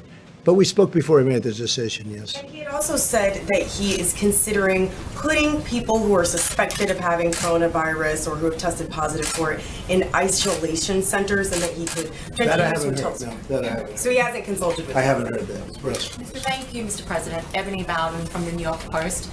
A few hours ago, Mayor de Blasio, the mayor of New York, said that New Yorkers leaving their homes should wear masks. They should also wear masks when they're with other people. Are you considering that kind of recommendation on a federal level? And if you are, how would you prevent a rush on N95 masks? Well, I think they're going to be coming out with regulations on that, and if people want to abide by them, frankly, I don't think they'll be mandatory because some people don't want to do that. But if people wanted, as an example on the masks, if people wanted to wear them, they can. If people wanted to use scarves, which they have, many people have them, they can. In many cases, the scarf is better. It's thicker. I mean, you can, depending on the material, it's thicker. But they can do that if they want. Now, a recommendation's coming out. We'll see what that recommendation is. But I will say this, they can pretty much decide for themselves right now. Nationwide, and can I also just Nationwide. nationwide, not just for spots, and then maybe this is best for Dr. Birx, but we've heard some differing guidance here. The WHO, even the Surgeon General have talked about various studies that show that masks, in addition to maybe not even being helpful to protecting people, may actually increase the rates of illness because people touch the masks and they touch themselves. Sure. Can you talk a little bit about just the All right, evolution maybe of I the will thinking on ask this? Dr. Birx. And you might mention that other point also. Yeah. No, thank you. So I hope you got from the conference today that we're triangulating data that we know from the case numbers, the testing numbers, the supply chain numbers to create an integrated picture so that we can really support hospitals in their needs. And I think that level of granularity is really critical. Secondly, I just want to make the point that we really applaud the governors that are looking at a whole of state or a whole of metro approach. And what do I mean by that? The United States, going into this, had about 160,000 ventilators across the United States and another 60 to 70,000 anesthesia machines. That's about 5 times what most of the European countries have.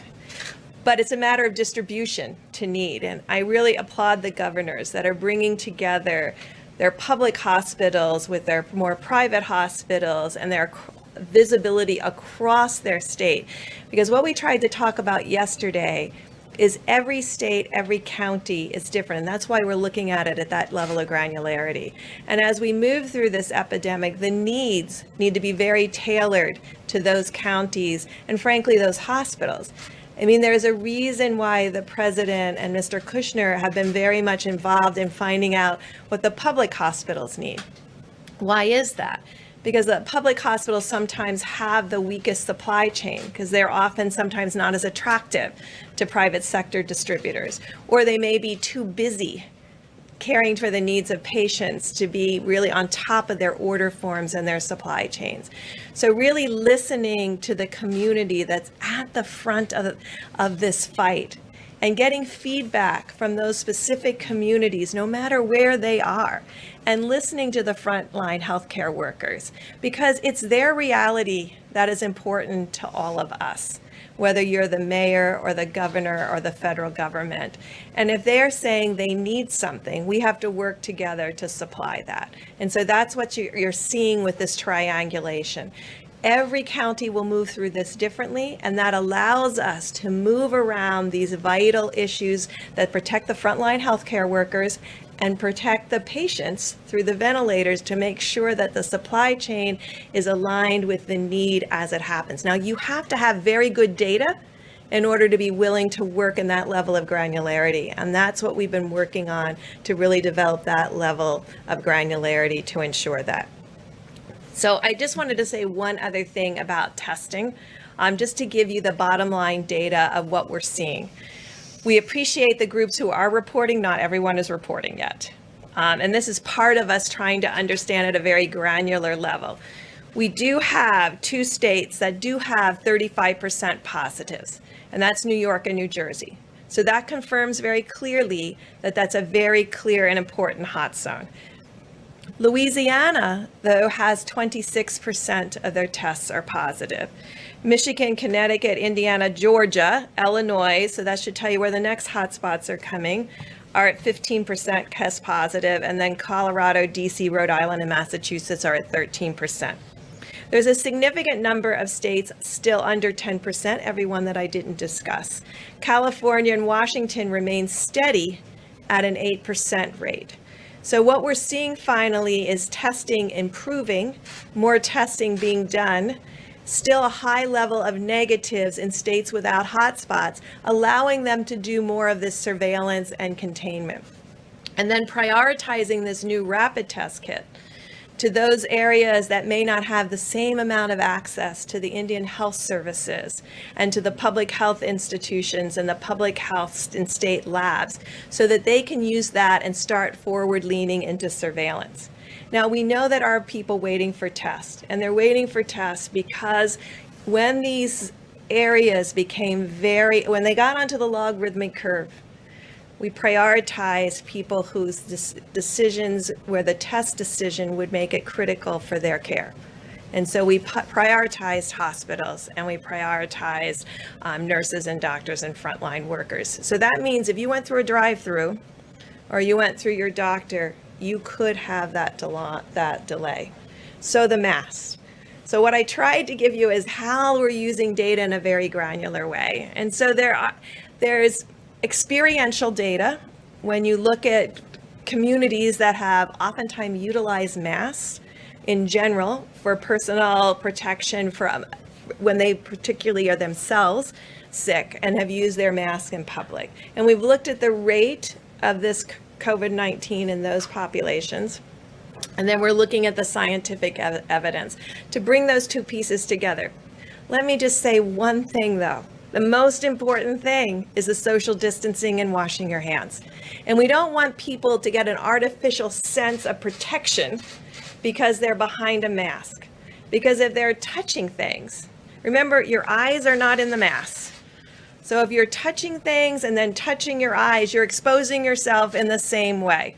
So we don't want people to feel like, oh, I'm wearing a mask, I'm protected and I'm protecting others. You may be protecting others, but don't get a false sense of security that that mask is protecting you exclusively from getting infected, because there are other ways that you can get infected because of the number of asymptomatic and mild cases that are out there. And so this worries us, and that's why the debate is continuing about the mask, because we don't want, when we're trying to send a signal that every single person in this country needs to stay 6 feet away from everybody, that needs to be washing their hands constantly and know where their hands are, to send a signal that we think a mask is equivalent to those pieces. So when the advisory comes out, it will be an additive piece if it comes out, rather than saying this is a substitute for. And we want to make sure everybody understands it is not a substitute for the presidential guidelines that have already gone out, and to be absolutely clear about that. Quick question about the test, Dr. Burks. Dr. Burks, there's a lot of evidence we're seeing, experts are saying that a high number of these tests could be producing false negatives. So, Of the Roche and Abbott tests? That as many as 1 in 3 tests might be providing false negatives. I wonder maybe you could explain. That would talk a little almost bit about be the science. impossible with having 35% positives. If that was true, you would have Sorry about the 100% underlying positive data or here. 66% positive. So what I can tell you is the number of positive tests is tracking very closely with the number of cases diagnosed. So I will look into that. I look at the Roche and Abbott numbers every night. They're trending exactly in the same way. And that's important when you're validating data to really validate, does this same site, in other words, I'm looking between testing sites to see, are there consistencies? Is there an anomaly? To make sure for what you just very specifically asked. So I will go back and look at it more carefully. I haven't seen that kind of anomaly. This same platform is being used across the country, and that's a range from what I reported, 3% positivity up to 35% positivity. And that range reflects also what we're seeing with the hotspots and the number of cases. And frankly, I mean, we hate to talk about it, but it also tracks with the hospitalizations independent of diagnosis and the mortality that we're seeing. So all of those pieces validate Concerned together. that people might be getting a false sense of security, or that we might not be seeing all of the data here on who has it. Well, I'm telling you, I'm still missing 50% of the data from reporting. I have 660 tests reported in. We've done 1.3 million. So there is, and it could be those sites. So we do need to see the bill said you need to report. We're still not receiving 100% of the tests. Dr. Burks, with regard to the test, the president's sample collection took 1 minute, results were reported back in 15 minutes. I realize you're the president of the United States, but when will everyone get to take a test that works that quickly and you get results that quickly? So these are new tests, and we have prioritized the groups that we think have the least access to testing now. And who do we mean by that? We mean the Indian Health Service. They're often in remote areas, rural areas, the governors of the northwestern states that may not have the advantage of these high throughput machines that are often across the East Coast and in high metro areas, Colorado, and then across the West Coast. So we've prioritized the presidential 15-minute test to the Indian Health Services and public health labs so that they can support nursing home testing and other areas where we think surveillance is absolutely key. So at this moment, they're prioritized in that way. Yes, 1,200 of them are going out in that way. More of those tests need to be made in order for more They are people. being made. Yeah. Okay, so in a matter of, They're moving very quickly. So I'm glad you asked that, because today, there's 18,000 of these machines already out there. We're trying to find out exactly where everyone is, because you can see that gives you amazing flexibility. Because if people would allow it to be loaned to a state that's in a hot spot or a state where you want to do additional surveillance, 18,000 tests, 18,000 machines is a huge amount. And it really gets to your very question about how we can prioritize what we have at the same time we're moving out what is new. And so really figuring out who should those go to, who can we ask communities, because these will be in the community, to share those machines into the community who need the testing now? And I think that's really an incredible question that really needs to be answered over the next 24 hours. Dr. Burks, a point of clarity about the face covering guidance. You said it's still a point of debate. You said they use the phrase "the guidance" if it comes out. Is the guidance coming out, and when? Yes. And when, sir?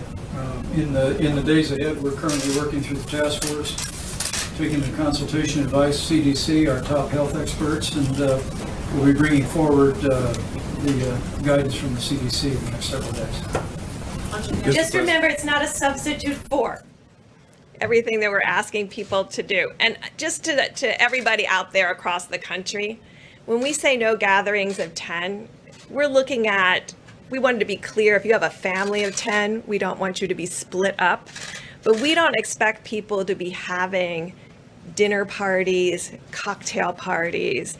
I mean, I know you've seen the slope in the United States versus the slope in Italy. And we have to change that slope. We have to change the logarithmic curve that we're on. We see country after country having done that. What it means in the United States is not everyone is doing it. So we're only as strong as every community, every county, every state, every American following the guidelines to a T.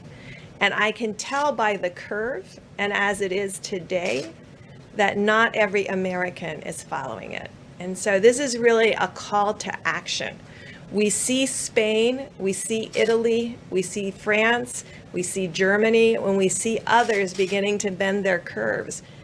We can bend ours, but it means everybody has to take that same responsibility as Americans. Mr. President. Mr. President, can I have a quick follow-up on oil, please?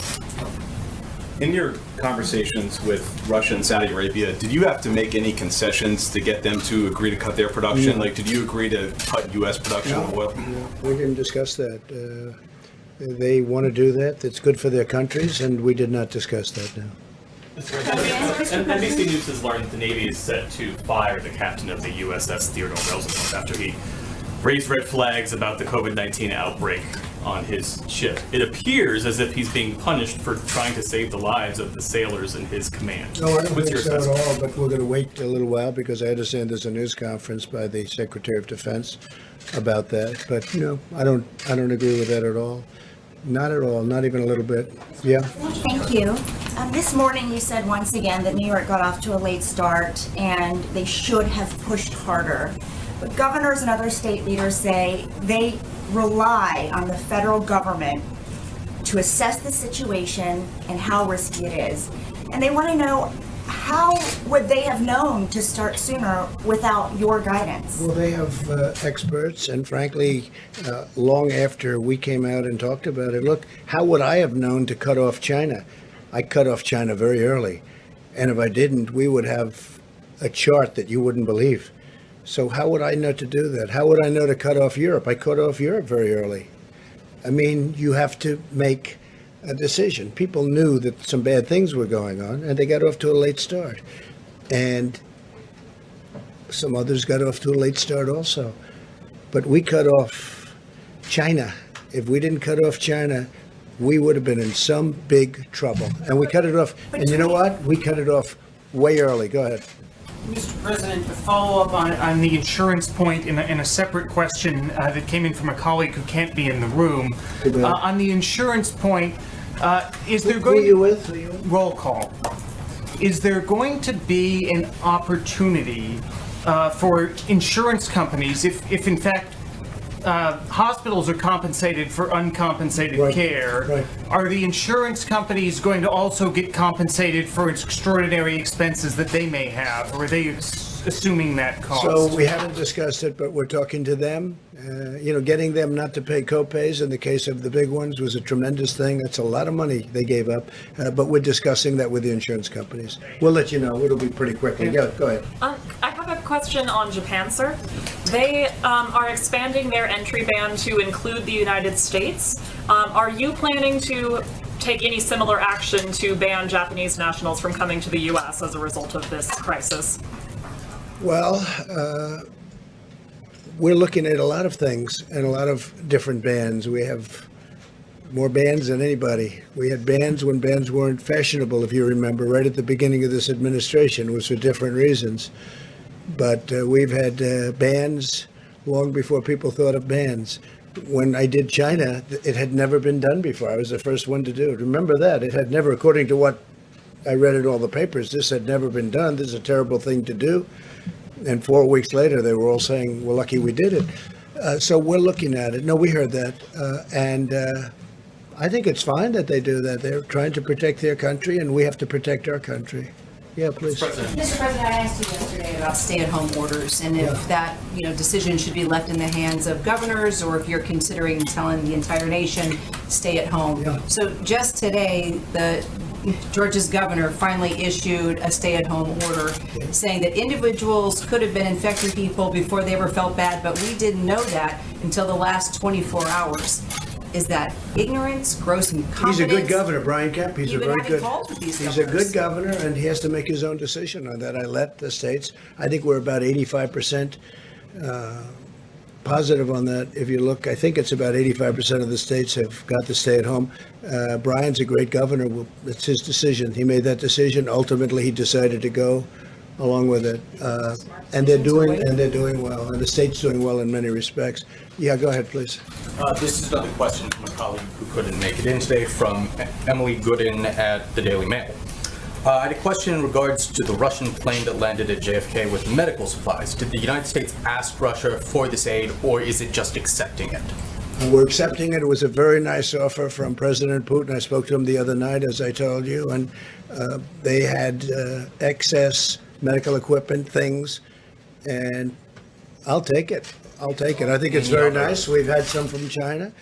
We also help other countries. We like doing that. Like I said before, if we have excess stuff, we let it go out. We let some go out where, frankly, they had orders for it, and I didn't want to stop orders. It was a very nice gesture on behalf of President Putin, and I could have said no thank you, or I could have said thank you. And it was a large plane of very high-quality medical supplies, and I said, I'll take it. Offering any further aid in your conversation? I think he would if we asked for it, but he was very nice. It was part of the call. He suggested, he said, we have it. It's additional. They have very big difficulties with this virus also, as you know, Russia.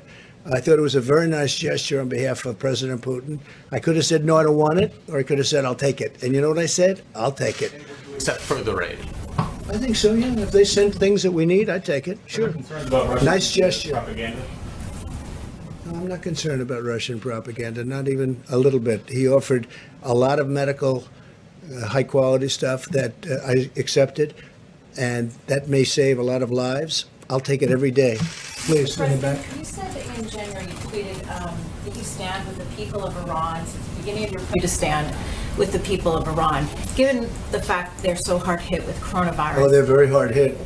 But They're would you very hard consider hit. In a lot of using- ways, they're hard hit. They're hit with their economy, with their military, and with, obviously, the virus. They're very hard hit. Would you consider easing sanctions to allow medical supplies to get in? Well, they haven't even asked us to do that. But we know that sanctions hit the people, not the government. You know what? They haven't even asked us to do that. If they want to meet, would love to meet and would love to settle the whole thing out, but I doubt they'll be. So realistically, how does a person in Tehran pick up the phone and call you? I think they love America. I think the Iranians love America. I think they'd love to be free. I think they'd love to have just some of the things that we have. You know, I remember Iran many years ago. Friends of mine were always in Iran. They were doing real estate deals in Iran. They were building beautiful buildings all over Iran, apartment houses. They were very successful. And then one day that came to an end. But you know what? The people of Iran, they remember that. It was a long time ago, but not so long ago. They remember it. And I'll tell you, they love America. They love what we stand for.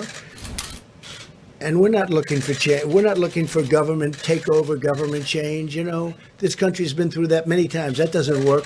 People, would you encourage other countries who are maybe concerned about No, but what I running did, afoul what I of did is, you know, I sanctions put it out very publicly with respect to Iran. I said, if they need help with respect to the virus, we'd love to send. We have the greatest medical professionals in the world. We'd love What to send countries are them you over. encouraging, perhaps, to lend their support? Because there are many countries that I'm feel not encouraging or discouraging. They've been a very hostile country. They made a deal that President Obama should have never made. It was a short-term deal, giving them $150 billion, giving them $1.8 billion in cash. Green, Your fill up this room 5 administration, times. Do you have a moral responsibility? No, not at all. Nobody's even asking about it. I have a moral responsibility to help them if they ask. If they needed help, I would certainly consider The different United things. Nations says they need help. Well, that's up to the United Nations. I'm talking about us. And what happens is if they wanted help, because they have a very big case of virus, a very, very big case, one of the worst on earth, if you believe what you're reading, and I happen to believe what I see and what I know. And if they wanted help, we'd give them help. Yeah, you had one in the back, please? Mr. President, and a question for Jared too. You talk about a granular approach to receiving data from these different states and regions to try and figure out what they need. The President, you just enacted the DPA on ventilators and masks. Are there any signals from across the country that might indicate there are other things besides masks and ventilators that are slowly kind of rising in terms of need, like hand sanitizer, for instance? Sure. So the first issue that we've been dealing with was really the ventilators. That was the number 1, number 2, and number 3 from all the states. What we've been finding is that people have a lot of these requests based on the models. And what we've been trying to do over at FEMA is say to the states, well, if you would like ventilators, we need to see, first look in your states, right? So for example, in northern Jersey, they're going down to southern Jersey and they're finding ventilators and trying to relocate them to where they have their hotspots. The second thing that we've done is we've asked them to survey for alternative ventilators. Dr. Berg spoke before about the anesthesia machines and the ability to convert them to be ventilators. So we're asking people to be resourceful inside their states before they come to the federal government. The third thing we've been asking states to do is to provide what their daily utilization rates are. So everyone's asking for everything. One congressman got a call from his local hospital saying, I need 250 ventilators. And he said, well, you don't have a COVID patient within 4 counties. Why do you want 250 ventilators? And he says, well, we just want to be safe. We're very nervous right now. So what you have all over the country is a lot of people are asking for things that they don't necessarily need at the moment. And the job of FEMA and Admiral Plovchak has been to try to make sure that we're getting the real data from the cities, from the states, that we can make real-time allocation decisions based on the data. And right now what's happening is a lot of the different cities and states are providing FEMA that information. We're talking to them daily. They're updating that information daily, and that's enabling the federal government to make much more informed decisions on where they position ventilators. You also have a situation where in some states, FEMA allocated ventilators to the states, and you have instances where in cities they're running out, but the state still has a stockpile. And the notion of the federal stockpile was it's supposed to be our stockpile. It's not supposed to be state stockpiles that they then use. So we're encouraging the states to make sure that they're assessing the needs, they're getting the data from their local situations, and then trying to fill it with the supplies that we've given them. The same thing with the mask. So the N95 mask is actually an item that wasn't used as frequently in the medical profession before this. It was used mostly for diseases. So speaking to a lot of the doctors and hospital administrators, they would say they used actually a very low percentage of the N95 masks. What the president and the vice president were able to do with Congress was to get the waiver so that you could expand the pool, because a lot of the masks were used for the construction industry. So now there's a much bigger pool of masks in the country. There was a stockpile. They distributed that based on where they anticipated a lot of the need would go, but a lot of that still is stuck with the states, and it hasn't trickled down to the right places within the state. So I would just encourage you, when you have governors saying that the federal government hasn't given them what they need, I would just urge you to ask them, well, have you looked within your state to make sure that you haven't been able to find the resources? Unlike other countries, a lot of the medical system in America is a private. It's not a public government controlled. So you have to get the data from what's in their state, look at it in that way, and then make sure that they're being resourceful in a way to do that. And also ask them what their utilization percentage is, because if one governor is asking for more ventilators, and if the federal government sends them more than they need, the goal here is not to have ventilators sitting in a warehouse where you have another state where you have people who need them. So what we're trying to do is make informed, data-driven decisions, both on ventilators, masks, any other supply we can get, to make sure it's going to the people who need them. I wonder if you could weigh in on the reports of which I'm sure you're aware were unnamed your role as being something of running a shadow task force. How do you describe your role? How do you describe the qualifications you bring to your role? Yeah, I would just say very simply, look, the president asked the vice president to run the task force. The vice president asked me to assist. I've been serving really at the direction of the vice president. He's asked me to get involved in different projects. The vice president and I speak probably sometimes 5-10 times a day, but everything that I'm doing is at the direction of the vice president. If some people are talking to you, that means they're probably not informed as to what's going on, but I can assure you that I'm speaking with Dr. Birx, Dr. Fauci, the vice president, and the president multiple times a day to make sure that I'm accomplishing and focusing on the objectives that the vice president deems a priority. To follow up on the ventilators and the national stockpile. Sources don't exist. They're fake sources. Okay. A lot of fake sources out there, they don't exist. I read about it for a long time. I've been reading. A lot of them are fake sources that don't exist. Go ahead, please. Thank you, Mr. President. Jared, what triggers sending a ventilator from the national stockpile to a state? In other words, how sick does somebody have to be to get one of these national ventilators? Well, that's not the issue that's not the criteria. You have the states basically putting in their requests, and they're giving us their utilization percentages. So it's a very simple formula. The states should know how many ventilators they have in their states. And by the way, some governors you speak to are senators, and they don't know what's in their state. You know, some governors I'll speak to, and they'll know to the number how many ventilators they have in their state, because that's the first thing a good manager will do. What a lot of the voters are seeing now is that when you elect somebody to be a mayor or a governor or a president, you're trying to think about who will be a competent manager during the time of crisis. This is a time of crisis, and you're seeing certain people are better managers than others. So what I would say is that the way that the federal government's trying to allocate it is they're trying to make sure, A, you have your data, right? Don't ask us for things when you don't know what you have in your own state. Just because you're scared, you ask your medical professionals, and they don't know. You have to take inventory of what you have in your own state, and then you have to be able to show that there's a real need. And so we pre-positioned a lot of things because most governors off the bat didn't know what they needed. But FEMA has a joint command with Admiral Polovchek, Admiral Giroir, and Pete Gaynor, where every couple hours when their requests come in, they evaluate the request, they all vote on the requests, and then if there's something that they want to elevate to the task force, they bring it to the vice president to make a recommendation. Chair, if I may, you might ask Deborah. We're literally tracking hospitalization cases on a daily basis, interacting with governors and health systems, and that informs our supply chain decisions. Yeah, I want to thank the health commissioners and all of them that have been sending hospital data in. I think it's really critical and important to all of us. New York City has been providing information, New Jersey, Connecticut, Rhode Island, and certainly Louisiana in these hotspots. And that allows us, we can see where they are with the rising number of cases, where they are in their curve, what can be predicted, and really ensuring that people get what they need as they need it. And so I think many of the governors now and the health commissioners have been, I had to use 20, I'm intubating 20 people a day now. I have enough for the next 3 days. If that doubles, we're seeing our hospitalization rates stabilizing, but we still think there will be this many more in the next days. That's the information that they then translate into providing the ventilators. So when you see the ventilator numbers going out, they're going out in 150s and 200s, because I think early on we sent a big bolus out, and then not all of them, even today, have been fully utilized. And so we want to make sure every state and every hotspot can be reassured that ventilators are there for them as they move through the curve. And I think to date, we've been able to do that. And I think that's what's important to me, is that people have what they need when they need it. And to date, people who have needed ventilators have been able to get on ventilators. And I think that's our goal with governors and with the mayors, to make sure that continues to happen. But that means all of us have to work together. And I think that's what's been really important over the last few weeks, is people are not making generic requests anymore. They're making data-driven requests because they know precisely what's happening in their hospitals. Dr.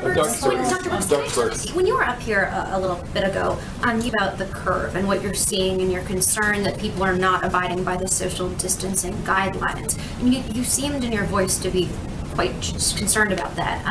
Has the curve changed enough at this point where that 100,000 to 240,000 people likely to die, has that shifted upwards at all? No, it's just when I look at so we're in week 2.2 in our guidelines. And I guess what I expected when the president put out guidelines that said, don't go to bars, don't be in groups more than 10 people. When we said that now over 16 days ago, that was serious. And then you could see what happened subsequently. And you can see the number of individuals who have been infected since then. Because the people we're seeing infected today and in hospitals today were infected after the guidelines went out. So that's what we're worried about. And we're worried about that we're still in this. And that's why the president extended it for 30 days. But we have to get out of this. We have to start seeing this. But Deborah, aren't you referring to just a few states? Because many of those states are dead flat. I mean, so Yes, it's there hard are to get- states it's hard that to are be- dead yeah. flat, but you know, what changes the curve is a new Detroit, a new Chicago, a new New Orleans, a new Colorado. Those change the curves because it all of a sudden spikes with the number of new cases, because you have a certain projection of new cases and then a whole nother city comes on top where they're in their logarithmic phase. So those ones that I talked about that had test results greater than 13% positive, all of those states or all of those counties are in logarithmic phase. That means there are a lot of counties that aren't. And we're excited about those counties that have been testing and still finding quite flat. And hopefully maybe Sunday or so, or sometime this weekend, we can go through all the states and the curves again, so you can see where, the California and Washington are still, but we're watching very carefully because we see that you can go from this to this very quickly. And this should not be happening any longer in new places if people are doing the social distancing, washing their hands, not getting together in large groups more than 10. But again, so I look at the graphs all the time. Yes. And you have many Yes. flatliners. I call them flatliners. I'm amazed at them. And you have a couple that are up. It's hard to blame the flatliners for not doing a good job. No, I don't want to say that. No, don't. No. Thank you, sir.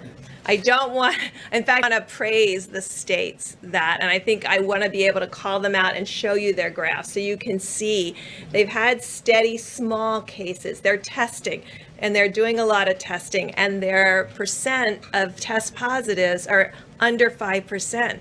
I mean, we have a whole group of states who are testing and their positivity rate is under 5%. We know what it looks like on the logarithmic curve. You're in the 13%, then 15%, then 26%, and then 35%. That's what we're trying to prevent. And it's the metro areas that are absolutely crucial in this. And so if you're in a metro area or you're in a small city, please make sure all of your friends and family are following the guidelines. That's the best thing we can do. Because I saw those pens going 5 minutes ago. They were they were thrilled. And the fact is, yes, we compare them to Italy, one place. And we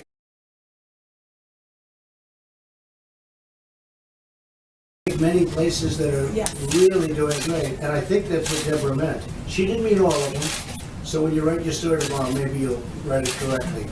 She was talking about one state, and another state is, having a hard time. And they're closely associated. And by the way, the people are doing a very good job, including the people that live there.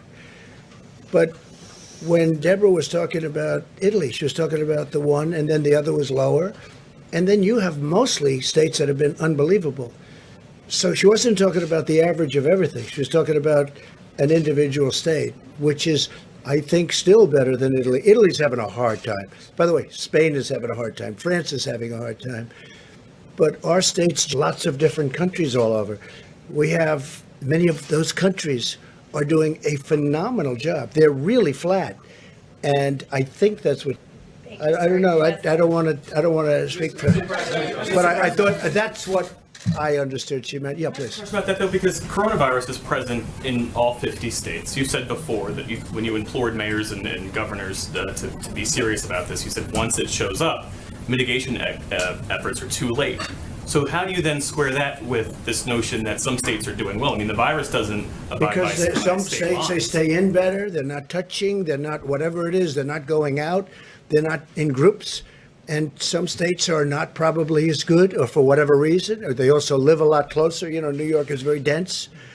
And, California's pretty dense too, and they've got a very good record going so far. We hope it doesn't spike up, but it's very flat. We have states that are doing incredibly well. I mean, when I looked at some of them, I looked at some states that I would have thought maybe wouldn't have done as well, and they're really flatlined. Hope they stay that way. I hope they stay that way. Say it, Jim. Isn't that the point, that you want those states to stay flatlined? I want them. Yeah, I mean, it that's what I'm seems like saying. you're- No. But when Deborah mentioned about Italy and our country, she wasn't referring to our country, she was referring to one state. She's encouraging people to do a better job of measures. That's what I'm understanding. Okay, so my understanding, I'm going to let her say it, but I think that everybody would have to be thrilled with the way most states are doing. Thrilled. The flatline states that have almost no bump. I mean, I would think. Now, then you have others where, for whatever reason, they're higher. That's different.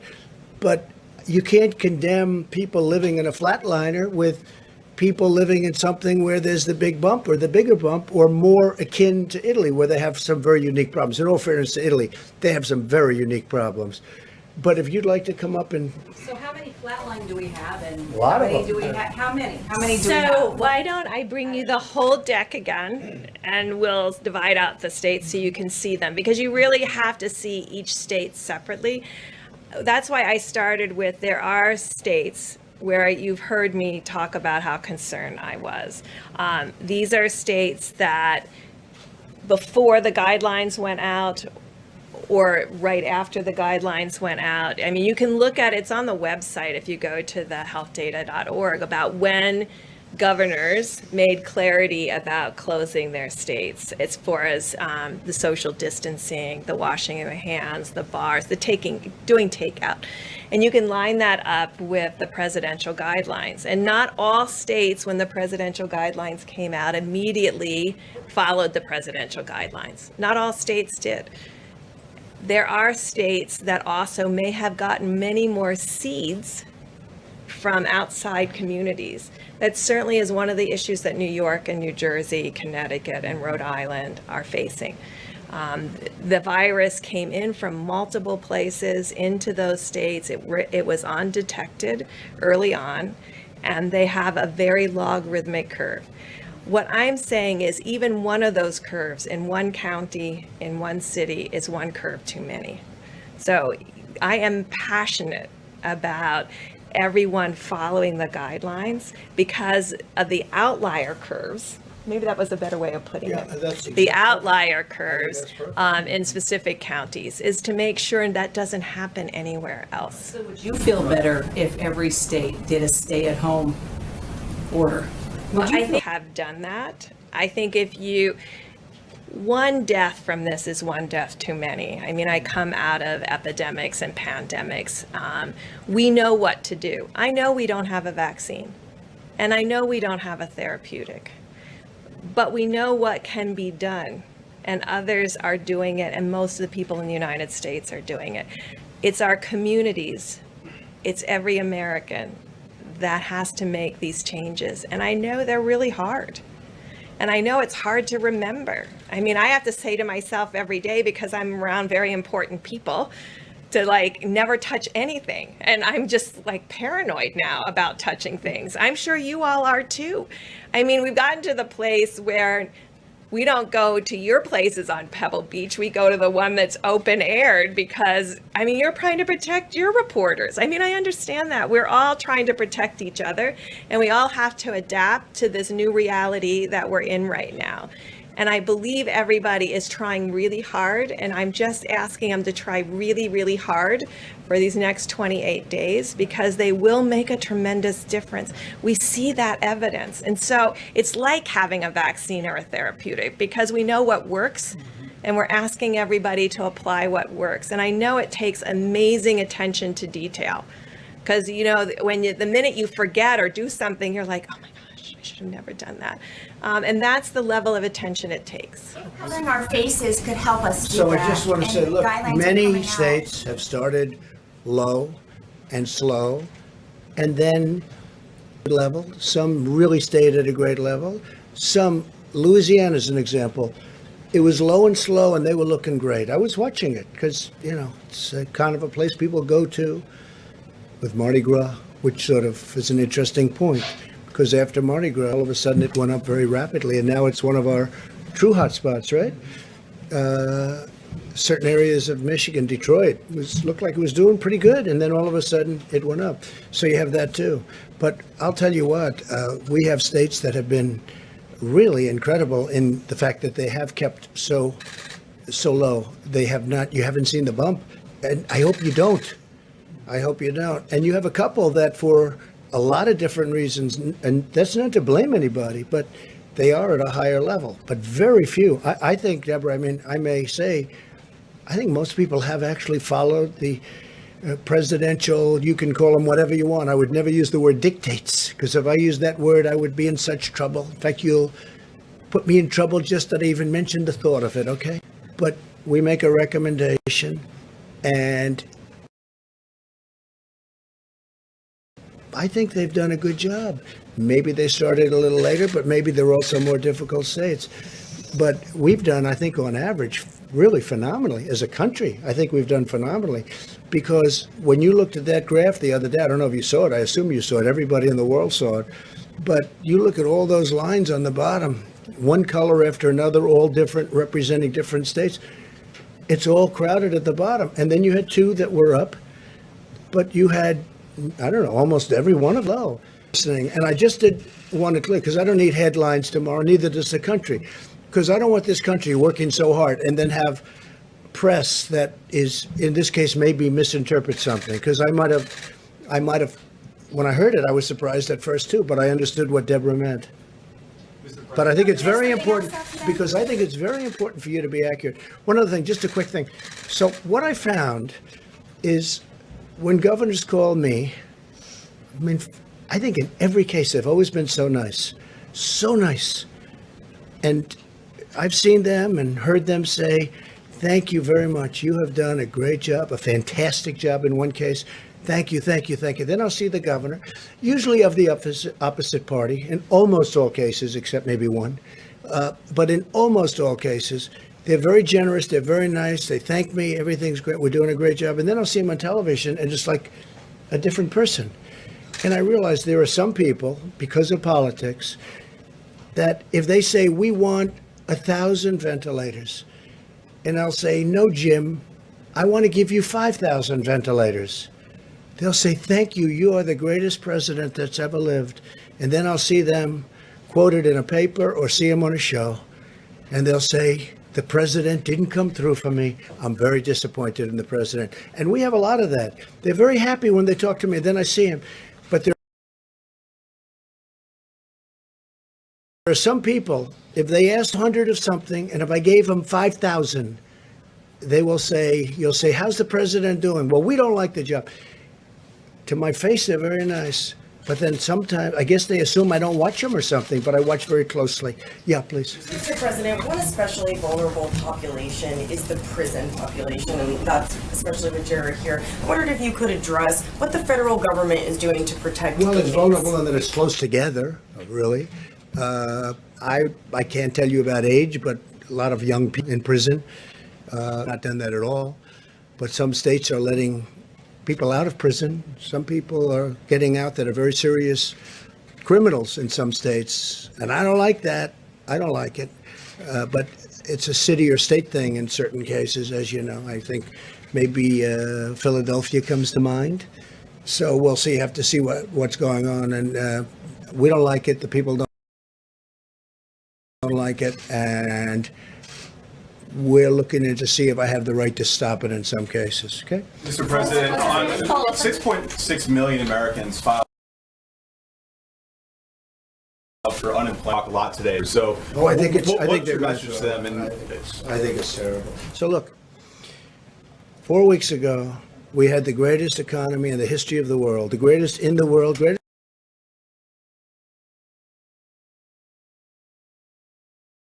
in the history of the world. Ever in the history of the United States, almost 160 million jobs, right? And then one day, I get a call from Deborah, who's fantastic, and from Dr. Fauci, and he said, and she said, we have a problem. I said, what's the problem? And they said, we may have to close it up. I said, close what up? They said, close up the country. I said, what's that all about? And we discussed today, and probably 17 came to that conclusion, and she is a fantastic person, a brilliant person, and this is what she knows. I said, has it ever been this bad? And I think I can represent that you said no, and part of it is a contagion. It's so contagious. It's like, if you sneeze, I probably get it. Who ever heard of a thing like that, okay? And this very talented reporter is bailing out, okay? He's out of here. I don't blame you. But it's a very contagious thing. And probably the likes of which we've never seen in terms of that. But 1917, so that's over 100 years ago. But that was, it's been written about many, many times. That was a horrible, whether it was 75 or 100 million people. I've heard from 50 to 75. I've heard 75 to 100. But it was tens of millions of people. Now, we have the advantage of communication. This could have been just as bad. I mean, here we can read on the internet, we can see what to do, we can have these meetings, they can watch on television, which they do. A lot of people are watching. A lot of people are watching, and they say, gee, social distancing. But in 1917, they didn't have that option. They didn't know what to do. They just noticed people were dying all over the place. Think of it, 75 to 100. A lot of people in this country died. To me, it's a great question. How come more people didn't die in this country? And they say it actually started in this country and went to Europe. I mean, we lost a lot of people, but relatively we lost very few compared to Europe. So this is a terrible thing that happened. And what's happening now with people in jobs. So think of the position I'm in. We have built all together, everybody, not me, everybody, the greatest economy in history. And all of a sudden, people come in that we respect or we know. And here's the thing, they were right. Everybody questioned it for a while. Not everybody, but a good portion questioned it. They said, let's keep it open, let's ride it. If we did that, you saw the other graph. And whether it's true or almost true or maybe not true enough, the number was 2.2 million people would have died. 2.2 million people would have died in a short period of time. In fact, the graph could have been even shorter. I always notice that horrible one where it goes high, it actually comes down a little bit faster. It might have been over faster and you would have lost 2.2 million people. So they come in and they say, we have to close up the country. And I say, you know what that does to the fabric of this country? To people that had great jobs, great family, no problems with money, their 401k, everything is perfect. Then all of a sudden they go from that to having no job in one day. They never even thought of it. And then you see 6 million people unemployed, unemployment numbers get released, and you see 6 million people. And it's an artificial closing. It's not like we have a massive recession or worse. It's artificial because we turned it off. Think of what we're doing. We're saying, don't go to work and we'll pay you. Everything's the opposite. It was always go to work and make a lot of money and do well, and the American dream. Because of a hidden enemy, we're saying, don't go to work and we're going to pay you. Look at the money, $2 trillion. And we will probably do more. I think infrastructure would be a fantastic thing to do. You want to get the restaurants back, you give deductibility. You understand what that is? You give deductibility for businesses where they go and they use the restaurants. The restaurants will be bigger and better than they were before. People don't know. A lot of restaurants closed when they ended deductibility. And then they started doing well, but they had fewer restaurants. But the boom of the restaurants is when they had deductibility, where corporations could use them. So, and entertainment. That was a great thing. But they closed it and then they closed it again, and it wasn't the same. But you want to get them back, you do that. But infrastructure, we borrow our money now at zero. If we were paying 5%, 4%, 3%, it's a different ballgame. Literally zero, you know that, because we're considered the safe investment all over the world. They want money in the United States. That's where they want the money. So I know better than anybody. I know what they're going through, and it's horrible. But you know what I want to do? I want to be able to get them back fast. When this is over, it's going to be a day we're going to celebrate because everyone's going to go to work, and I think we're going to have boom times. I think it's going to be great. And we've learned a lot. We've learned about borders. We've learned about reliance on other countries. We've learned so much that I think we really have a chance to be bigger and better and stronger. And I think it's going to come back very quickly. But first, we have to defeat this enemy. So we will see you tomorrow. Thank you very much. Thank you. Jared, would you think somebody be able to follow follow up on what you're looking to do for that?